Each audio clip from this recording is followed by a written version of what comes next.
Did you know that animals see the world differently from us? Take this. Pigeons actually have better vision than humans. Crazy, right? So let's try to see the world from the animal's eyes. Let's start with snakes. Their way of seeing the world is totally different from ours. They have special infrared-sensitive receptors in their snouts. This allows them to see the radiated heat of warm-blooded mammals. Now let's move on to cows. These big guys don't see colors as well as humans do. They can't see the color red because they don't have the necessary receptors in their retinas for that. So they only perceive variations of blue and green. Also, they don't like it when someone approaches them from behind.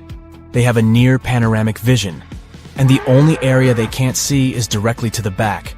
So if you're ever sneaking up on a cow, make sure you give them a heads up.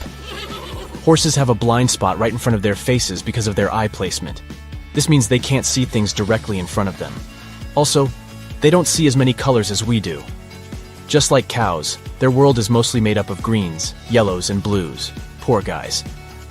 Fish eyes have ultraviolet receptors and a more spherical lens than humans. This gives them an almost 360-degree vision. As for colors, they're able to see all the same ones as we humans do. But because light behaves differently underwater, they have a hard time discerning red and its shades. Deep-sea fish can easily see in the dark, which is pretty cool. Sharks, on the other hand, can't distinguish colors at all, but they see much clearer under the water than we do. Birds have some pretty unique ways of seeing the world. Unlike humans, birds can see ultraviolet light. This helps them differentiate between males and females of their own species, as well as better navigate in their surroundings. Also, they are very good at focusing. For example, falcons and eagles can focus on a small mouse in the field up to a distance of 1 mile. A pigeon can see all the tiny details, so if you ever need to find a crack in the pavement, just ask a pigeon. And by the way, it has a 340-degree field of vision, and generally their vision is considered twice as good as a human's. There, you have it. I'm envious of a pigeon. Insects have some weird vision patterns too. Flies, for example, have thousands of little eye receptors that work together to give them a big picture of what's going on around them. And get this, they see everything in slow-mo. Plus, they can see ultraviolet light. It helps them with communication. Bees have their own problems. These guys can't tell what the color red is. To them, it looks like a dark blue. How messed up is that? Now, rats.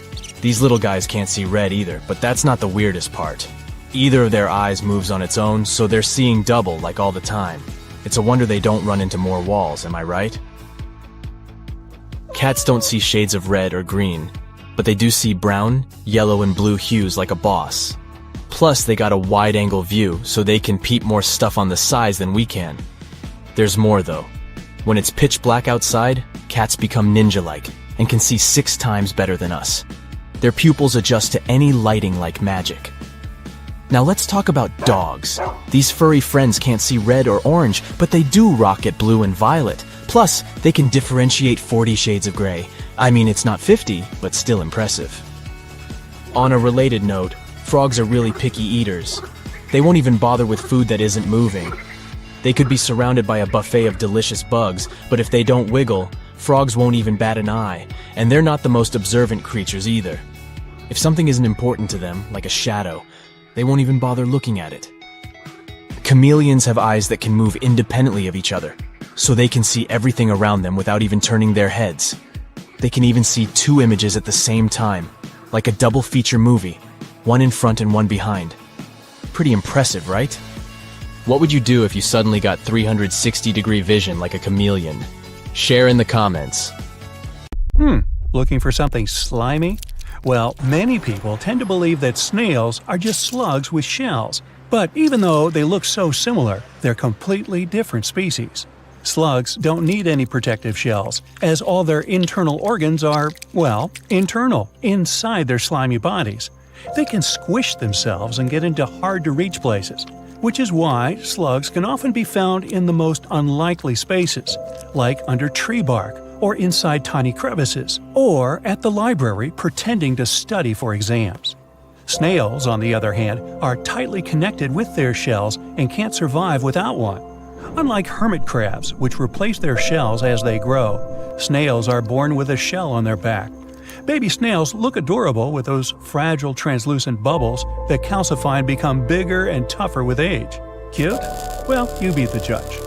Many of the snail's internal organs are inside the shell too, meaning that if it gets crushed or damaged, well, the animal would probably not survive.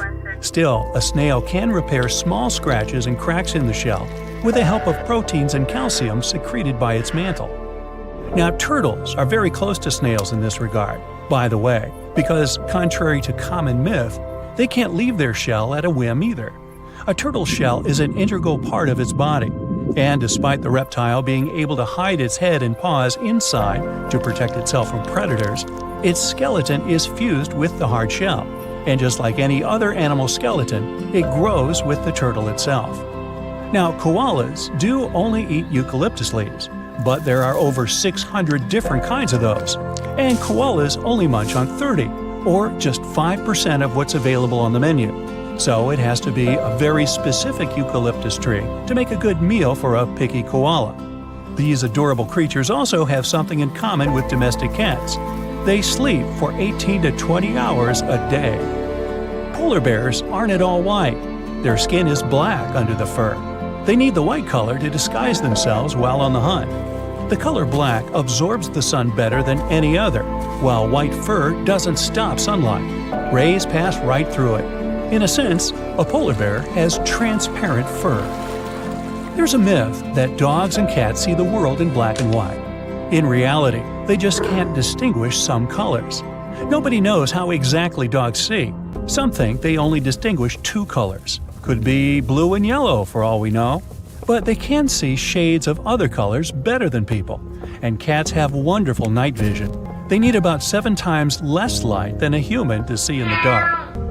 Now, giraffes were thought to be mute, but recently it's been found that they make low-frequency sounds at night to communicate with each other. During the day, they don't say a word and warn each other of danger in a very unusual way, by moving their well-developed eyebrows. It's likely that at night it's difficult to see the eyebrows, so they start talking for real. While we're on the topic of giraffes, these animals sleep much more than 30 minutes a day, but probably not as much as you do. Their sleeping pattern is quite typical. After researchers monitored a herd of giraffes, they found out they slept at night and took short naps in the afternoon. In total, each giraffe had around 5 hours of sleep every day. Oh, and by the way, a herd of these guys is actually known as a tower of giraffes. Makes sense with the long necks. Seagulls can drink seawater. There are salt-secreting glands near their eyes. These glands purify seawater very quickly, and the salty residue comes out through the nostrils. Yep, you guessed it, salty snot. The Adelie penguins are real romantics. They only have one partner for life. The male must give a smooth stone to the female to create a family. You could say that's kind of an engagement ring. Like humans, though, a female penguin may refuse and not accept the ring. Speaking of animal love, foxes are romantic too. Male foxes are good fathers and husbands. They're devoted to their loved ones for life. They look after the females and even pick fleas from their fur. Aww. Male foxes improve their whole houses and take an active part in their baby's upbringing. Dolphins can sleep with one eye closed and the other one open. Half of the brain dreams and rests, and the second half closely monitors the environment for signs of danger. The perfect brain for sleeping during boring classes and meetings. Hey, I didn't say that. Besides, dolphins manually control their breathing. They can simply drown if their whole brain is sleeping. Sea otters are the cutest sleepers among all animals. In the summer, because of the heat, sea otters spend all the time in water. They swim on their backs and sleep in that position. The babies are sleeping on their mother's stomach, and 2 adults hold each other by the paws so that they're not carried apart by water currents. Ostriches don't stick their heads in the sand when threatened. In fact, these guys don't bury their heads at all. This myth has spread thanks to that famous idiom to hide one's head in the sand. In real life, ostriches have to dig holes in the sand for their eggs because they're flightless birds. To make sure they're evenly heated, ostriches put their heads in there to rotate the eggs from time to time. But ostriches still have some escaping mentality. When they face some threat, they can flop to the sand and stay perfectly still, pretending they aren't alive. Now, according to a popular misbelief, sharks can breathe only while moving because swimming helps them push water over their gills. Although many kinds of sharks are designed this way, many others, like bottom-dwelling nurse sharks, don't need swimming to pump oxygen-rich water over their gills. Meanwhile, all sharks do lack swim bladders, so if they stop swimming, they'll probably sink to the bottom. But luckily, a shark's body can't be compressed. That's why rapid descents or ascents are safe for them. Scientists from Japan played audio recordings for cats to prove they're truly dismissive. In those recordings, the owners of the cats called them by their names. Cats' pupils dilated, the animals moved their tails, legs, or ears. Cats heard people, but rarely responded. It's all about evolution. Cats came to people because they were attracted by mice that ate grains. They lived close to people, but were never tame. And yet, we keep feeding them. Birds are actually the only surviving dinosaurs. They evolved from theropods, the dinosaurs that ran on two legs. Yep, T-Rex is a distant relative of chickens, ostriches, and even hummingbirds. In reality, flamingos are white. The bird turns pink due to beta-carotene. This pigment is found in the algae and the shrimp that it feeds on. You can change your color too. If you eat a lot of carrots, your skin will turn slightly orange. This will happen because of the high beta-carotene content in the vegetable. Sailors from all over the world talked about the giant squid they met on their voyages. For many years, scientists considered monsters with long tentacles to be a myth. But in 2004, the first photo of a giant squid was taken. They actually exist. Scientists have registered an animal that has grown to 43 feet. Mosquitoes actually bite some people more than others. The most delicious humans are those with type O blood. Also, these insects have really good eyesight. They're attracted by green, black, and red colors. So, check the color of your clothes before you go camping. You can actually put a shark in a trance for 15 minutes. To do this, you need to stroke the nose of a dangerous animal with your hand. This sort of hypnosis is called tonic immobility that happens thanks to the receptors in the shark's nose. When stroked, the receptors send a lot of signals and the shark's brain is unable to process them all. Now, what it doesn't say here is exactly how you get close enough to a shark to rub its nose. I'd say that's important information, don't you think? Elephants aren't afraid of mice per se, but these massive animals have bad vision. They also move fairly slowly. That's why they can get startled by a bird or a small creature, like a mouse darting past them. Just the element of surprise, nothing more. The chameleon can change its color, but this creature doesn't do it to camouflage itself. The color change helps the animal regulate its temperature and communicate with peers. Now, when most dogs pant, their tongues hang out of their mouths. That's why many people think that's how they sweat. In reality, dog sweat glands are located on their paw pads. Plus, there are other sweat glands all over their bodies. Dogs pant to evaporate moisture from their nasal passages, tongues, and the lining of their lungs. This also helps to cool them down. You might leave wasps alone, but don't be so sure they'll do the same. Bees do respect human boundaries, and if you don't bother them, they won't hurt you. But wasps are so bad-tempered, they can sting you even if you're just walking by their nest. Well, phooey on them.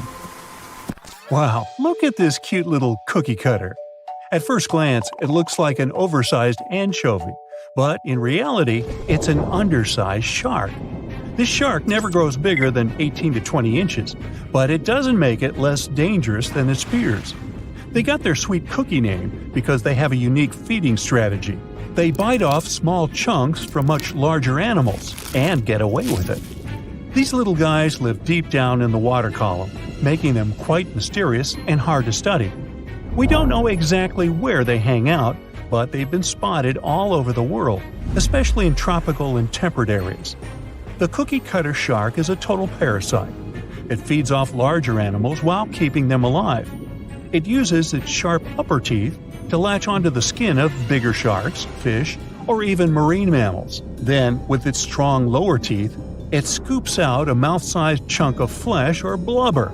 Ow! So watch out, because even big predators like bluefin tuna, great white sharks, and spinner dolphins can end up with scars from these little sharks. Now, there's one crazy story about a cookie-cutter shark biting a person. Picture this: a long-distance athlete swimming between islands in Hawaii at night, surrounded by boats with bright lights attracting prey. Yep, that swimmer got a nasty bite on the calf, leaving a gnarly scar, but luckily no permanent damage. Lesson learned: don't mess with cookie-cutter sharks during their feeding frenzy. To hunt like this, they have a well-equipped mouth.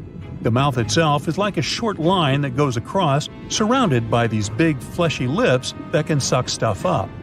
It's got a bunch of tooth rows in its jaws, like 30 to 37 in the top and 25 to 31 in the bottom, and they increase as it gets bigger. The upper teeth are small and narrow, standing up straight with a single smooth, pointy bit. The lower teeth, on the other hand, are way bigger and wider, almost like knives, and they interlock to make a saw-like cutting edge. Just like any other shark, cookie cutters lose their teeth throughout their lives. But here's where they're different: they swallow their lost teeth. Some scientists think they do this because they live in nutrient-poor deep waters and want to recycle important tooth-building materials, like calcium. That's a brand new approach to diet supplements, huh? Since they feed closer to the surface at night and deeper during the day, they're almost always in the dark. So, this sneaky little shark has these special light-producing organs called photophores that are strategically placed on its belly. These photophores help it blend in with the light coming from above, kind of like camouflage. It's a classic move in the bioluminescent world. The cookie-cutter shark also has this cool, non-glowing collar around its throat. Some scientists think this collar acts like a fancy lure, making it look like a tasty little fish from below. Imagine how irresistible that would be to a whole gang of hungry sharks. It's like a dinner invitation they can't refuse. Chew? What, you want me to chew? No problem. I mean, after all, I have molars. I can masticate with the best of them. Oh, I get it. Chew. You're sneezing. Humans do it all. Sneeze, chew. You know who can only do one of those things? Snakes. And if you guess that the thing snakes can't do is sneeze, sorry. They can't chew, but snakes can sneeze. Yes, beware the sneezing snake. Even though they don't seem to have noses, snakes do have nostrils. However, they only use their nostrils for breathing. Snakes do their smelling with their tongue and a thing called the Jacobson's organ, which is located above their mouth, kind of between the nostril and the eye. The snake picks up hints of whatever there is to be smelled on its tongue and then passes them back to the Jacobson's organ for decoding. To give you an idea of how well this thing works, consider how different nature's best smellers, dogs, are from snakes. Canines are friendly, furry, and warm-blooded. Serpents? Not so much.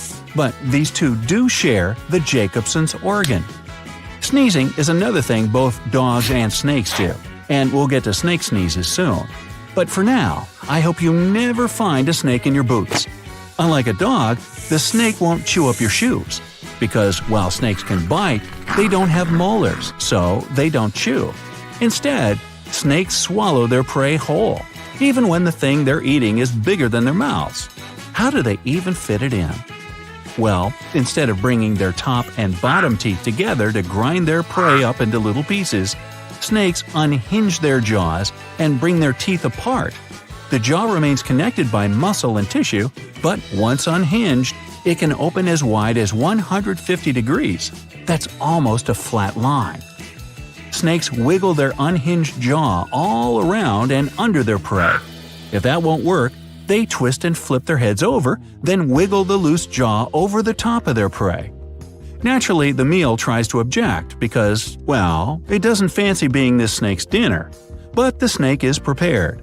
It uses its fangs not to chew the prey, but to inject it with a venom that either numbs the critter or has a calming effect, allowing it to go down easy. Once our snake swallows whatever its unlucky dinner is, it typically takes about 4 days to digest it. If you happen to visit with a snake during this time, you'll notice an obvious lump in its otherwise tube-like body. But don't tell him he's looking a little rounder in the midsection. You might hurt his feelings. Maybe you've wondered why, with something so big in their mouths and throats, snakes don't choke. You know as well as I do that you can't breathe and swallow at the same time, right? Otherwise, your macaroni just went down the wrong tube and you go into a watery-eyed fit of coughing. Well, snakes have evolved with a perfect solution to this dilemma. They have an opening in the bottom of their mouth, right behind their tongue, called a glottis. When necessary, or for a rad party trick, the snake can push its trachea, that's its windpipe, out through the glottis and breathe through it like a snorkel. This way, it can still breathe while its prey obstructs its mouth. Talk about multitasking. But can the snake dance while it does all that? Maybe if there's a snake charmer nearby. By the way, how do snakes hear the music and how does it transfix them? Even without rabbit ears or antenna, snakes hear just fine. They have a good inner ear. But they're not responding to the hypnotic rhythm of a snake charmer's song. It's the swing. No, not the popular jazz form, though that's nice. I mean the motion. When the snake charmer weaves back and forth, the snake mistakes his pipe for a fellow serpent, a potentially aggressive one. It responds defensively by mimicking the pipe's movement. Knowing that snakes hear, it's natural to presume that they talk to each other. After all, we often catch them whispering. But remember, it's bad manners to tell secrets, and excellent manners are part of a snake's charm. Unlike a whisper, that famous hiss is meant to be heard. It's a warning, one you should heed. But careful where you put your feet. Make sure that hissing snake isn't protecting a nest. If you accidentally stomp on her eggs, well, you better move fast. Speaking of fast, achoo! Did you know that we sneeze as fast as 100 miles per hour? That means our sneezes travel way faster than the fastest snake, the black mamba, which clocks in at 12 miles per hour. Might not sound that speedy. I mean, it's slow for a car, right?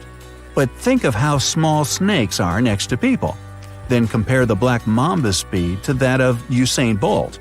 Widely considered the world's fastest human, Bolt set records by running 27.8 miles per hour, a little over twice the mamba's speed. And the mamba does it without feet. Snakes are famous for their hypnotic gaze. But snakes don't blink because they don't have eyelids. So how do they protect those mesmerizing peepers? The same way they protect the rest of their body, with scales. These transparent or see-through eyeball scales are called brill. In some ways, brill is even better than an eyelid. It shields and protects the eye while never interfering with sight. Cool.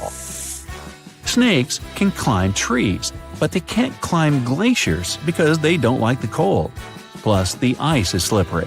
And while snakes might cling to warmer climates, I'm sure you know that they do let go of their skin. Salamanders do it too, as well as crabs, lobsters, and scorpions.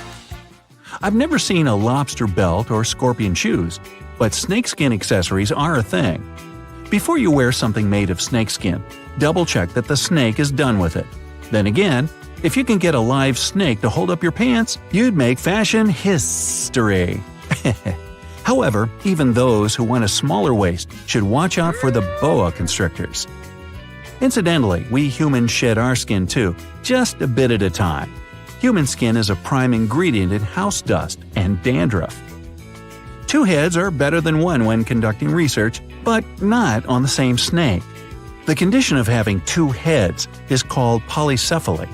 Though rare, snakes are more prone to it than most animals, and apparently it's double trouble. Whether food collides in single-throat traffic jams, the body doesn't know which head to follow, or the two can't decide on weekend plans. Snakes with polycephaly have trouble in the wild. If you see a 2-headed snake, don't think twice before saying hi twice. And if the double-headed serpent sneezes, make that 2 Gesundheits as well. And if that sneezing, double-headed snake is your pet, first of all, whoa, where did you get one of those? Also, it's probably time to take him to the vet. For snakes, sneezing is often a sign of respiratory infection, especially if he sneezes a lot. When else should your snake see a vet? Well, anytime he's acting sluggish or lazy. Behind the brill, a healthy snake will be clear-eyed. Also, his tongue should dart frequently. Yes, absolutely, snakes sneeze. They clear their sinuses and mouths of debris by exhaling rapid, vigorous bursts of air. Some people think it's not a real sneeze because it's not exactly like our sneeze. Sounds a little species-centric to me, and sneeze is the term veterinarians use, so I'm sticking to it. Looks like a normal garden, right? Zoom in just a little. More. A little more. Okay, pan to the right. No, you're right. Bingo! What's that you're looking at? A stick? Wait a minute. Ah, there it is! Now that's what I call camouflage.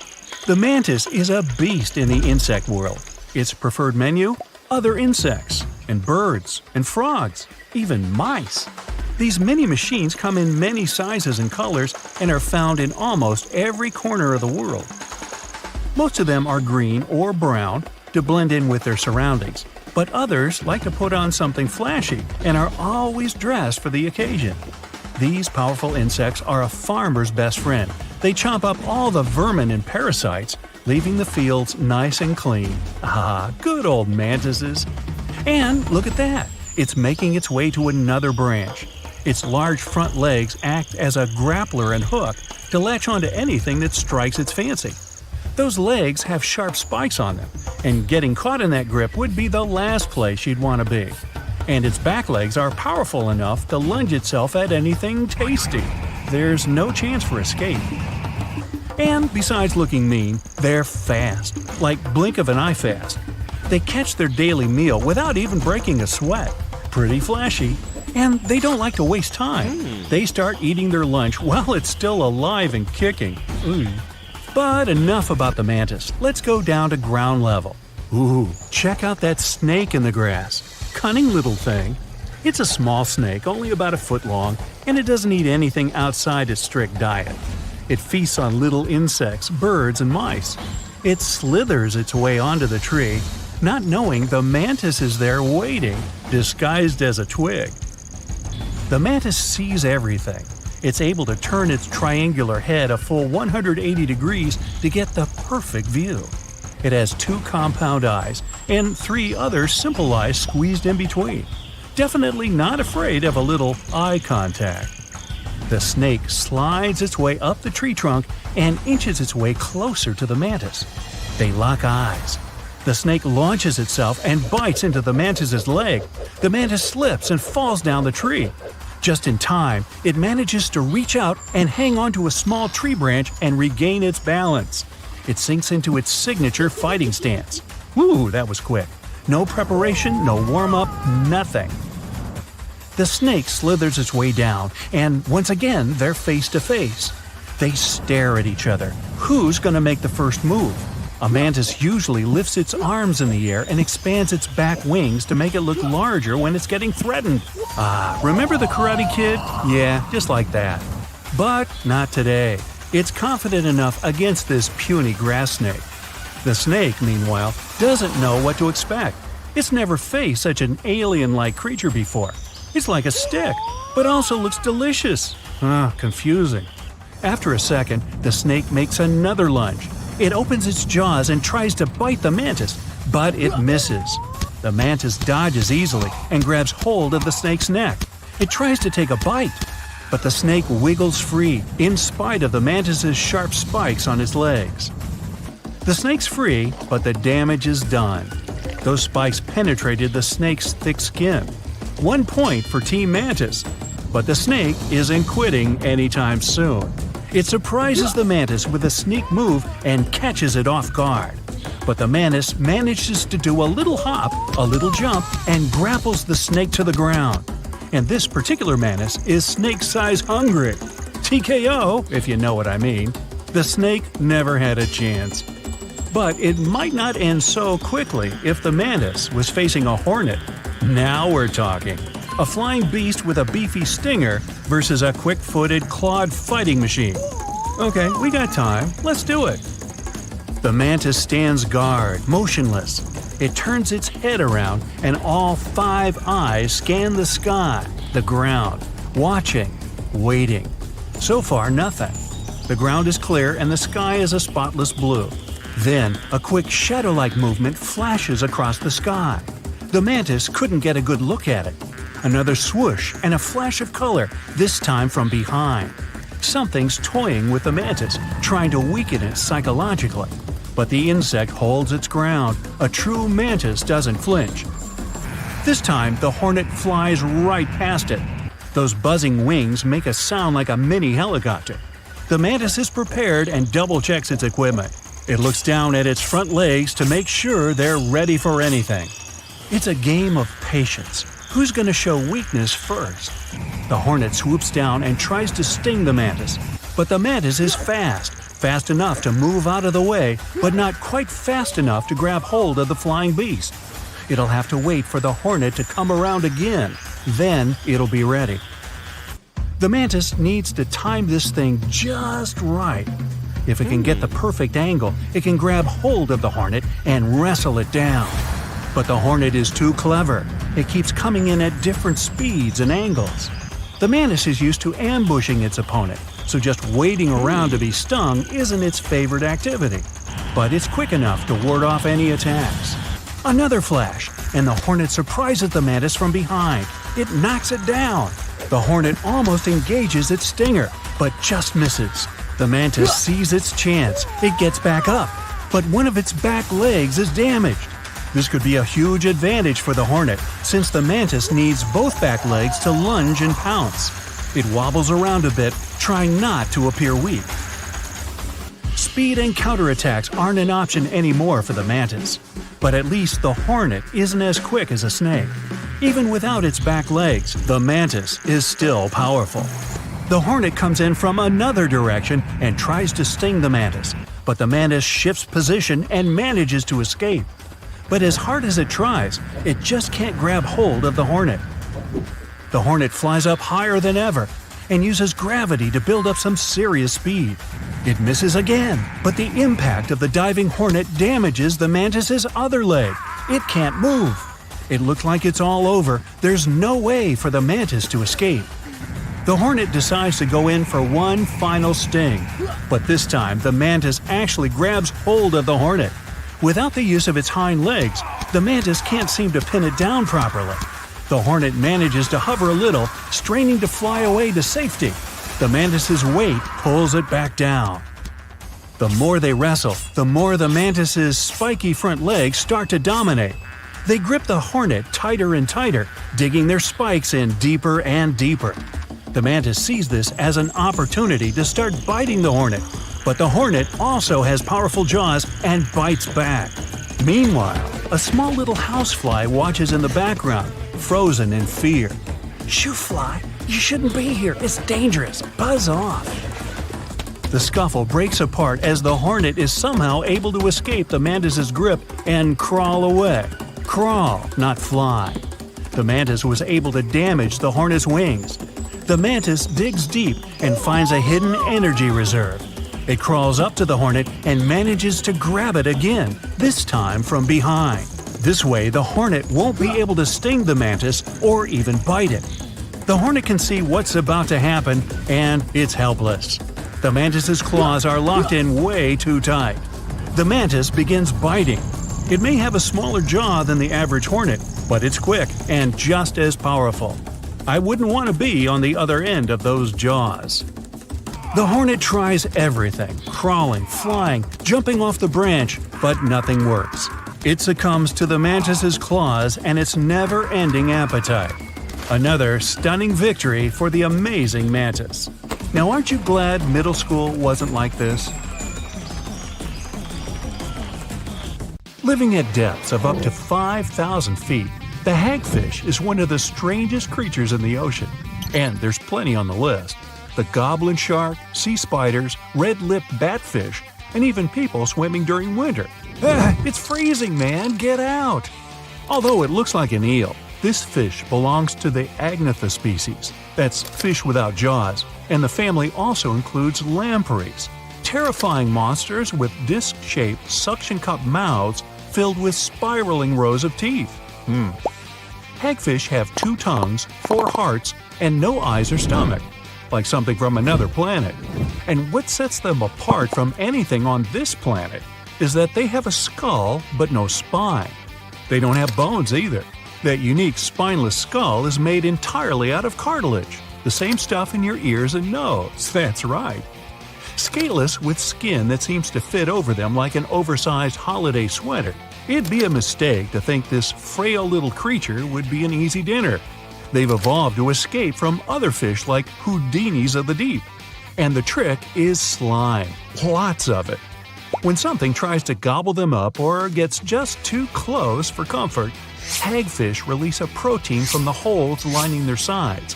When this stuff meets the surrounding water, it balloons dramatically, as in 10,000 times.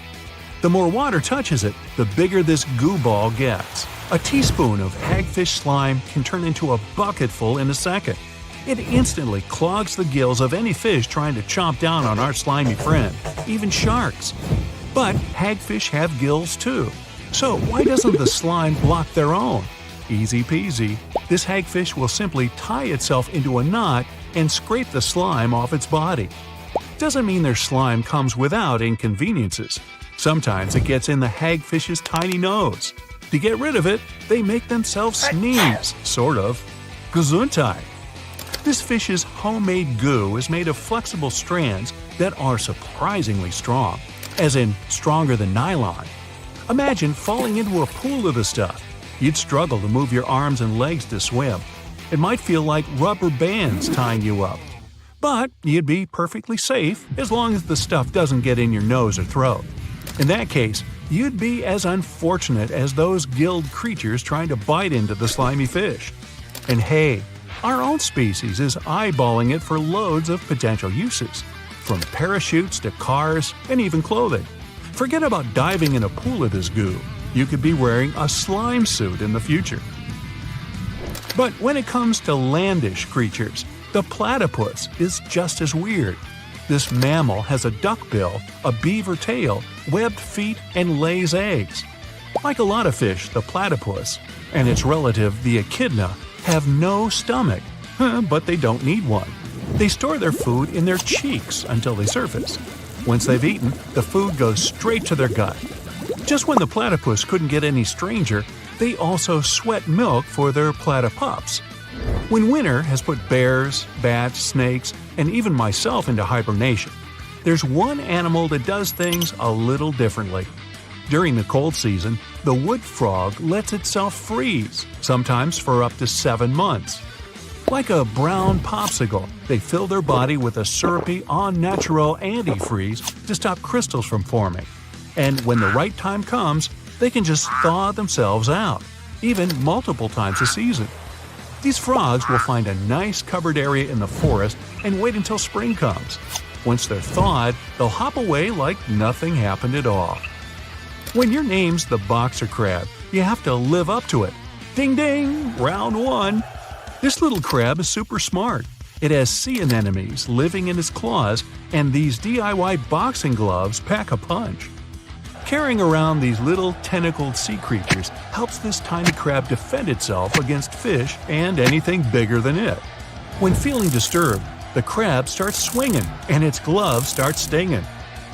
The tentacles of sea anemones are covered in stinging cells that help the animal capture its lunch. Yup, that's no plant, it's a hungry beast. It's a win-win relationship. For helping the crab protect itself, the gloves get a fun ride around the ocean floor and free meals. Its other names don't sound as tough, but I assure you, the pom-pom or cheerleader crab looks cute but shouldn't be messed with. If you're afraid of spider webs, this is one to avoid. Darwin's bark spider is an orb weaver type that creates a jaw-droppingly large web for a penny-sized spidey. The silk in its web is 10 times stronger than Kevlar and double the strength of any other spiders on the planet. And the webs themselves can be as big as a king-size bed. Not that you'd want to sleep in one. Their web bridges are even more impressive. They can be over 80 feet long. The spiders build them across rivers to catch bugs flying over the water. Or you, rafting down the rapids. Watch out! And here I thought I spent too much time on the web. Gone to the beach on a hot sunny day when you realize you're out of sunblock. Hey, just do what hippos do. When they sweat, they create their own sunscreen. Living in the water for most of its life, a hippo's skin must stay wet to keep hydrated. When they do have to venture out of the water, something strange happens. The red or pink color we sometimes see on hippos are little beads of fluid that absorb the sun's UV and protect the skin from burning. They're also highly acidic to help stop bacteria growing on the skin. Hippos might look big and clumsy, but they could easily outrun and outswim the best Olympic athletes out there. Must be why the ancient Greeks called them hippopotamus, the river horse. Now, when you're a plant, it's hard to defend yourself. But not for the acacia tree. It has built-in bodyguards, ants. When a few of the leaves are getting nibbled on, the vibrations alert the ant brigade to head out and stop the trespasser. Living in the hollow thorns of the branches, the acacia ants come out and shock the hungry animal with their wasp-like stinger. The tree is so grateful to the ants that it feeds them yummy nectar. Not only do the ants stop animals from grazing too much, they also help improve the tree's health by reducing the bacteria that would be on the leaves. Now, never heard of a sea squirt? I don't recommend getting too close unless you want water in your face. The sea squirt may look like an underwater plant, but it's an animal more closely related to us than a cockroach. These squishy little creatures are in an umbrella category with vertebrates, like you, me, and anyone or anything else with a fancy backbone. That big happy family is called the chordates. Starting as little tadpole-like larvae, sea squirts wiggle around in the ocean for a short time until they find a nice bit of water to call their own. Since they're unable to feed themselves, drastic measures must be taken, and I mean drastic. Like oysters, barnacles, and mussels, the sea squirt has a glue-like substance that cements it to the first place it lands. Once they've picked their forever home, they need to start eating. The first thing to go is their own tail. Then they absorb their gills and even their brain. No longer need the ability to navigate the ocean, it's become unnecessary.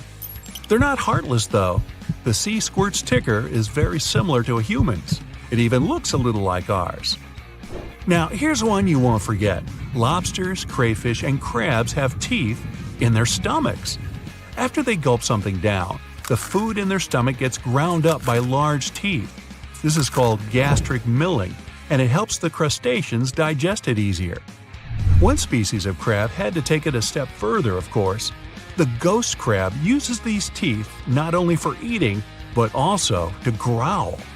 By grinding their tummy teeth when scared or struggling with another crab, they're warning to get away. Well, when you don't have vocal cords, stomach growling will have to do. They're also the fastest type of crab on the planet. They can move 100 body lengths per second. That'd be like you running 1.5 football fields in the blink of an eye. Whoa, look at that! The sight of its fin in the water nearly stops your heart. It's the reason you feel so uneasy going for a swim at the beach. That massive, razor-toothed hunter that's made its name known, the great white shark. So, if the ultimate terror of the sea is leaving the area, it must be for a good reason. But what could possibly scare the great white away? A giant Lovecraftian monster that makes even Megalodon look tiny? Nah, not even close. Nothing can clear a portion of the ocean as quickly as orcas can. When their powerful pods come looking for food like seals and squids, even the biggest, scariest sharks leave the area without looking back. It's not known if these whales specifically target great whites, or they're just keeping the competition out of the area. But what marine experts do know is that sharks flee, sometimes not even coming back until the following year. Yeah, makes sense. Orcas are much larger than great whites in size. They have plenty of teeth, and they'll use them to satisfy their merciless desire for meat. Orcas are also highly intelligent and will work as a team to get what they want, whether that's catching a school of fish, getting seals off the ice, or even chasing down humpback whales. So, if the great white shark itself is scared of the mighty orca, should you be? Well, me personally, I keep my distance from any wild animal. But maybe this will help you sleep better at night. Orcas are known to be picky eaters. Good news for you, human isn't on the menu. They aren't likely to change their diet just because you're in the water today. Oh, by the way, orcas aren't even whales. They're technically the largest species of dolphin. And sharks are also afraid of their relative, the bottlenose dolphin. Even a single bottlenose is too powerful for a shark, but they're tougher when they travel as a pod. Sharks are easily outmaneuvered by the highly agile marine mammals. They use that blunt snout like a battering ram. This basically annoys the shark so much that it just leaves the area. Now, if you think about other top hunters in the animal kingdom, wolves always come to mind. Packs can take over vast territories. And since they're at the top of the food chain, they get to pick and choose from a large menu with anything they please. They're highly intelligent, fast, and agile, but probably their biggest advantage? Numbers. If grizzlies or mountain lions try taking advantage of them, the numbers game always works in the wolves' favor, leading to the hunter becoming the hunted. Even without numbers, they dominate and terrify. It's too hard for any other animal to target a lone wolf, so even they are usually left alone. Imagine being able to pounce a wild boar in below freezing temperatures while dressed in orange against a completely snow-covered white environment. Siberian tigers are clearly not playing around. Over 10 feet long and weighing up to 400 pounds, they're the largest of all wild cats. This kitty could easily jump right over your head while carrying double its body weight. The only animal that can really challenge this king of the forest is a large enough brown bear, and it'd be a close call. No wonder the Siberian tiger is the top of the food chain in its part of the globe. As for the top boss in the waters of South America, that would be the green anaconda. Not even jaguars and caiman are safe around the biggest snake in the world. The murky waters of riverbanks camouflage the giant snake perfectly. They go unnoticed, sitting there waiting for something to come have a drink. And then, whoosh, the snake strikes. It uses its sharp curved teeth and 15 feet of pure muscle to hold its lunch in place. Luckily for most animals, after eating their fill, anacondas can go weeks or even months without worrying about their next meal. But the world's biggest snake isn't the most dangerous. That title belongs to the black mamba. Lions, spotted hyenas, giraffes, and even elephants will avoid the mamba at all costs. They all know one bite can stop them very quickly. Growing up to 14 feet, it's the second longest venomous snake in the world after the king cobra. The African black mamba does hold the top spot as the world's fastest snake. It slithers along going 12 miles per hour. That's about where most treadmills max out. Not top dog, but worth a mention is the green anaconda's neighbor, the electric eel. Very few animals are willing to take on such a highly charged creature. Electric eels have around 6,000 special cells that can produce up to 800 volts of electricity. That's more than 6 times the standard US wall socket. That's enough to knock a horse off its feet and to power holiday lights. In 2019, a Tennessee aquarium hooked some tree lights up to their eel tank. Every time the eel shot the water, the trees lit up. Now, it's been said that the electric eel can recycle its volts in a process called revolting. Nah, I made that up. One more truthful eel fact to knock you off your feet. Electric eels are air breathers. They have to surface about every 10 minutes to fill their mouth with air. Yep, their single lung is in their mouth. Does the king of the jungle reign unchallenged? In books and movies, sure. In real life, not so much. For one, their home is on the African plains, not the jungle. A whole assortment of contenders, like hyenas, leopards, and crocodiles, are always trying to take the king's crown. Even zebras and giraffes can stop the big cats with a quick kick if they're cornered. If we go by bite force, the African Nile crocodile has the biggest that humanity has ever measured. Its jaws are 5 times more powerful than that of a lion's. Now earlier, with the water critters, all you had to do was avoid the water. Good luck avoiding a lion. They can run 50 miles per hour, jump the length of a school bus, and climb trees. The lion's biggest challenger for the apex role is the African wild dog. These two are constantly going at it because they hunt for the same food in the same area. Where there's a big pride of lions, the dogs have no choice but to flee. But they've got one thing against the cats: endurance. Lions might reach incredible speeds, but that's only in short bursts. It takes too much energy to carry 400-plus pounds of muscle over long distances while going as fast as you can. African wild dogs, though, have long, slender legs and big lungs for their body size, meaning they can run fast and keep it up for miles. That's how they hunt. Their lunch just gets tired of running. There's one animal brave enough to take on the king if the cat gets too curious: the hippo. They may seem cute and squishy, but hippos are one of the most dangerous animals on the planet. Based on statistics, you should fear them way more than great white sharks. And there's nothing squishy about them. Hippos are pure muscle and weigh as much as a car. Their pointy canine teeth can grow longer than your forearm. These guys aren't afraid of anything. Even lions and crocodiles prefer to keep their distance. Their name means water horse, and they do spend up to 16 hours a day submerged. Funny thing is, hippos can't really swim. If you see one swimming, it's actually pushing itself off the lake or river bottom. It can still beat even the best Olympic swimmer's speed, so watch out. Yep, move aside, Leo. Hippos are the true apex animal of Africa. But I wouldn't get close enough to give them the award. As for the ruler of the forest, make way for the grizzly bear.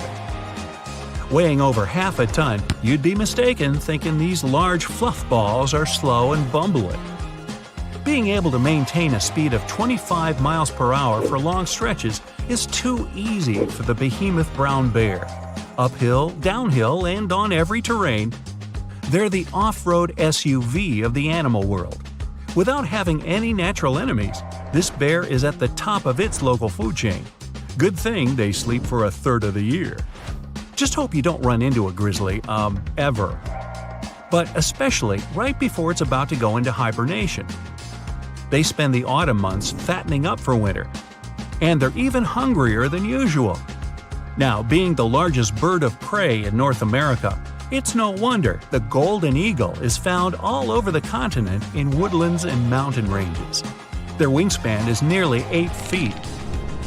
And they don't call it eagle vision for nothing. These birds can spot a rabbit from 3 miles up in the air. It'd be like you seeing an ant while standing on top of a 10-story building. Golden eagles can also make quick dives from a great height. During these dives, they can reach speeds up to 200 miles per hour, as fast as a flying arrow.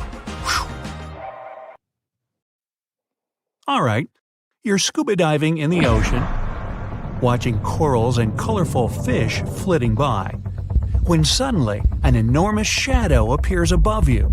You look up and see a massive creature approaching you, its mouth a gaping abyss. Relax, just stay still and you'll be fine. This leviathan is a basking shark, one of the scary sea monsters that isn't really capable of doing harm to anyone. Basking sharks are filter feeders, just like baleen whales. They open their large mouths to swallow plankton, and don't even have teeth. It's late night in the Central American jungle. You're out in the wild to watch birds, and you hear flapping of wings.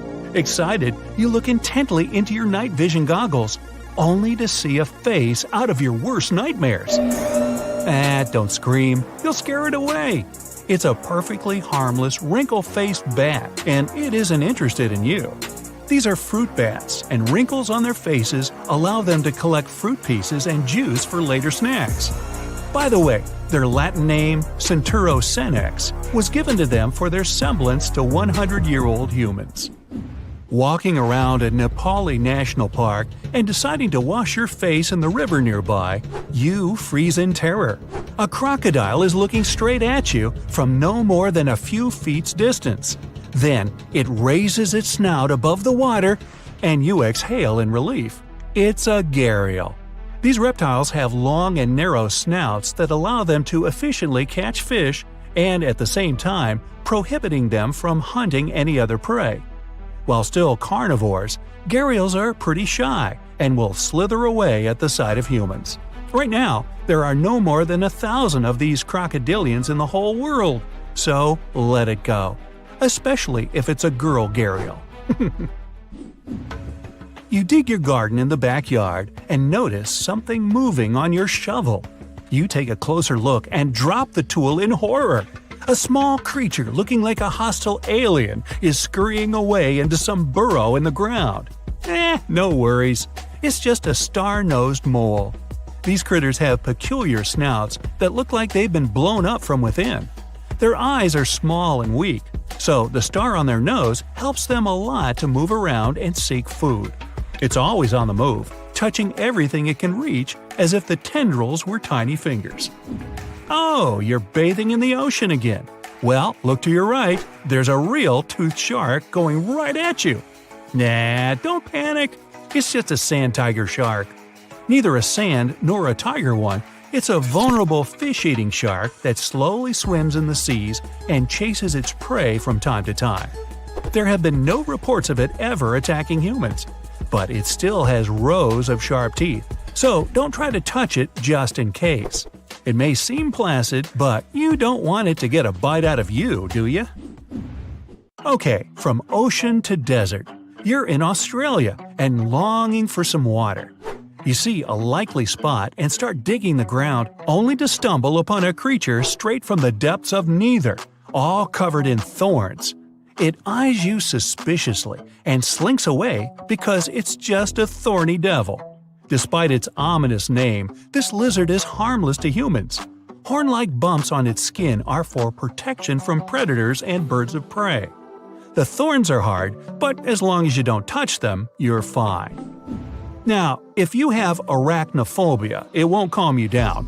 But tailless whip scorpions you might meet in North and South America, as well as Asia and Africa, are more afraid of you than you are of them.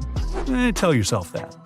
These nightmarish creatures don't have stingers and won't even bite when threatened. The worst they could do, and only if you corner them, why would you do that, is prick you with their front legs, leaving tiny puncture marks on your finger. Many people even keep them as pets, and they're quite affectionate toward their owners. Yeah. If you ever stumble upon a burrow from which a hairless, big-toothed creature is peeking at you, just don't mind it and let it be. Naked mole rats are the sphinx cats among rodents. They're close relatives of mole rats, but, well, naked. And they're fascinating in their own right, too, thanks to living entirely underground. They're almost totally cold-blooded, but can conform to any temperature outside. And their flappy, wrinkled skin doesn't feel any pain at all. So pins and prickles, as well as sharp teeth, don't scare naked mole rats. You're once again lost in the jungle, this time on Madagascar. Poor you. The night has fallen, and you seek shelter. But when you think you've found a suitable tree to build a lean-to, you freeze in terror. A black, long-fingered hand appears on a tree branch right above you, and two huge yellow eyes are staring you down. Then you see a shaggy face and realize it's just a lemur, an aye-aye more precisely. This creature is native to Madagascar and only goes out at night, so you're lucky to see it. It fulfills a role of a woodpecker in tropical forests. It knocks on tree trunks to find bugs and uses its long, wizened fingers to reach inside. Tired of being scared, you seek your way home, but your horrors aren't over yet. There's a big red and white snake across your path. It hisses and lies in wait for you to move. You know it's a coral snake, a really dangerous venomous kind. You stop in your tracks, and only when it finally slithers away, you realize it was actually a milk snake. They often mimic venomous ones, not only coral snakes, to protect themselves from predators. Still, if you're not a snake expert, it's always best to stay away. Okay, this creature will infest your darkest dreams. A giant African millipede. It's big, it's glossy black, and it has hundreds of tiny crawly legs. And yet, if it had googly eyes, it could even be cute. Perhaps that's why so many people keep them as pets. That, and because they commonly live up to 10 years. Giant millipedes can't really bite. Their only defense is curling into a tight ball and secreting irritating liquid from the pores of its skin. If you dare touch it, don't rub your eyes or nose afterwards. It's quite unpleasant. Goliath bird eater is another popular pet creepy crawler. It isn't dangerous for humans, despite it looking like your worst nightmare. This is one of the largest spiders in the world, and as its name implies, it sometimes hunts small birds for food. But they aren't part of its regular diet. The spider prefers worms and amphibians. Make sure you don't frighten it though. It can still bite or release hairs in self-defense. The bite is similar to a wasp sting, and hairs can cause severe irritation on your skin. But mostly, this gentle giant is just shy and will crawl away at the sight of you. Oh dear, there's another snake approaching you, and fast! You're about to turn and run when you see a hulking 8-legged form cutting into the snake's path and leaping on it. It's another arachnid, and it looks even more terrifying than the snake. It's a camel spider. Not really a spider, nor a scorpion. These creatures belong to a separate family. They became the stuff of many urban legends, but in fact, they don't even have any venom. Sure, they can bite, and their jaws are pretty powerful, but camel spiders can't do much more to a human than just bite. They hide in the sand and burrow to leap on unsuspecting lizards, invertebrates, and yes, even snakes. And now, picture a pill bug. Not exactly a beauty, but since it's small, it's okay. But what if it were 10 times as large? No, definitely not okay. Still, such a creature exists, and it's a giant isopod. Thankfully, it lurks in deep, dark, and cold waters, so it won't ever come up in your backyard. Giant isopods grow to such enormous size because of something called deep-sea gigantism. Deep-dwelling creatures have to endure great pressure of water, extreme cold temperatures, and scarce food, so their metabolism slows down. Isopods don't move much, and more often than not just lie in wait until some poor small bug or crustacean crawls within their reach and they can munch on it. And though it looks like a many-legged chaos from below, a giant isopod can hurt you even if it wanted to. Just pet it already. So, we all know that Mother Nature is wise. If she blesses some creature with a particular body part, it should make perfect sense, right? Well, yeah, but still, some wildlife shots make you wonder if evolution has gone the wrong way. Snakes' natural design allows them to swallow a whole mouse. But in some cases, this cool ability can turn against them. Yes, snakes can actually swallow themselves. Scientists believe that they mostly do this because of stress, captivity, temperature regulation, hunger, or illness. The snake is pretty helpless in this situation, you can tell. If it doesn't get help in time, digestive juices may begin to corrode the swallowtail.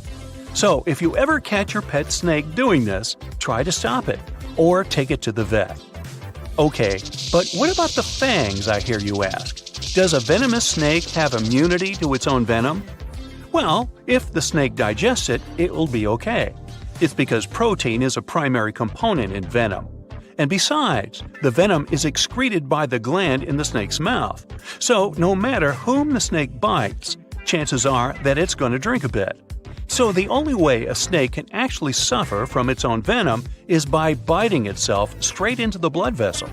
In this case, it'll experience the same reaction as any other animal. Now, think you're having a bad hair day? Hey, check this guy out. Chris was an Australian merino ram who became a celebrity in 2015 after being discovered in the wild.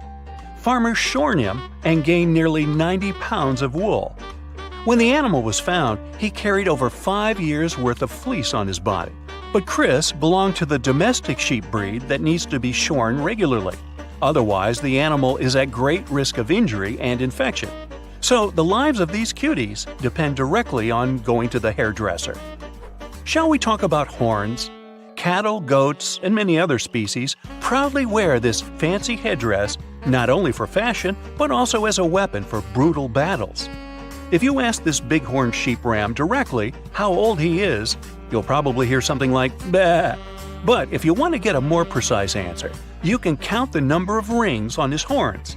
The biggest and the darkest ring usually marks the 4th birthday, when the ram matures enough for mating. Although animal horns may look very tough, in fact, most of them are made of keratin. It's the same protein that builds human hair and nails. Horns never stop growing as the animal ages, just like our own hair. And eventually, they can curl into really extravagant shapes, making these weapons turn against their owners. This is what a Wiltshire sheep horn looks like when it's young. But as the years go by, the horns typically curl in front of its face. And while most grow out harmlessly, the inward growing horns can end up dangerously close to the sheep's head. Like this ram who's having bad luck, to say the least. Its horn has slowly grown into its own skull, and eventually, well, it didn't end well for the sheep. Of course, this would hardly have happened on a farm, because people would have made a preventive horn cut.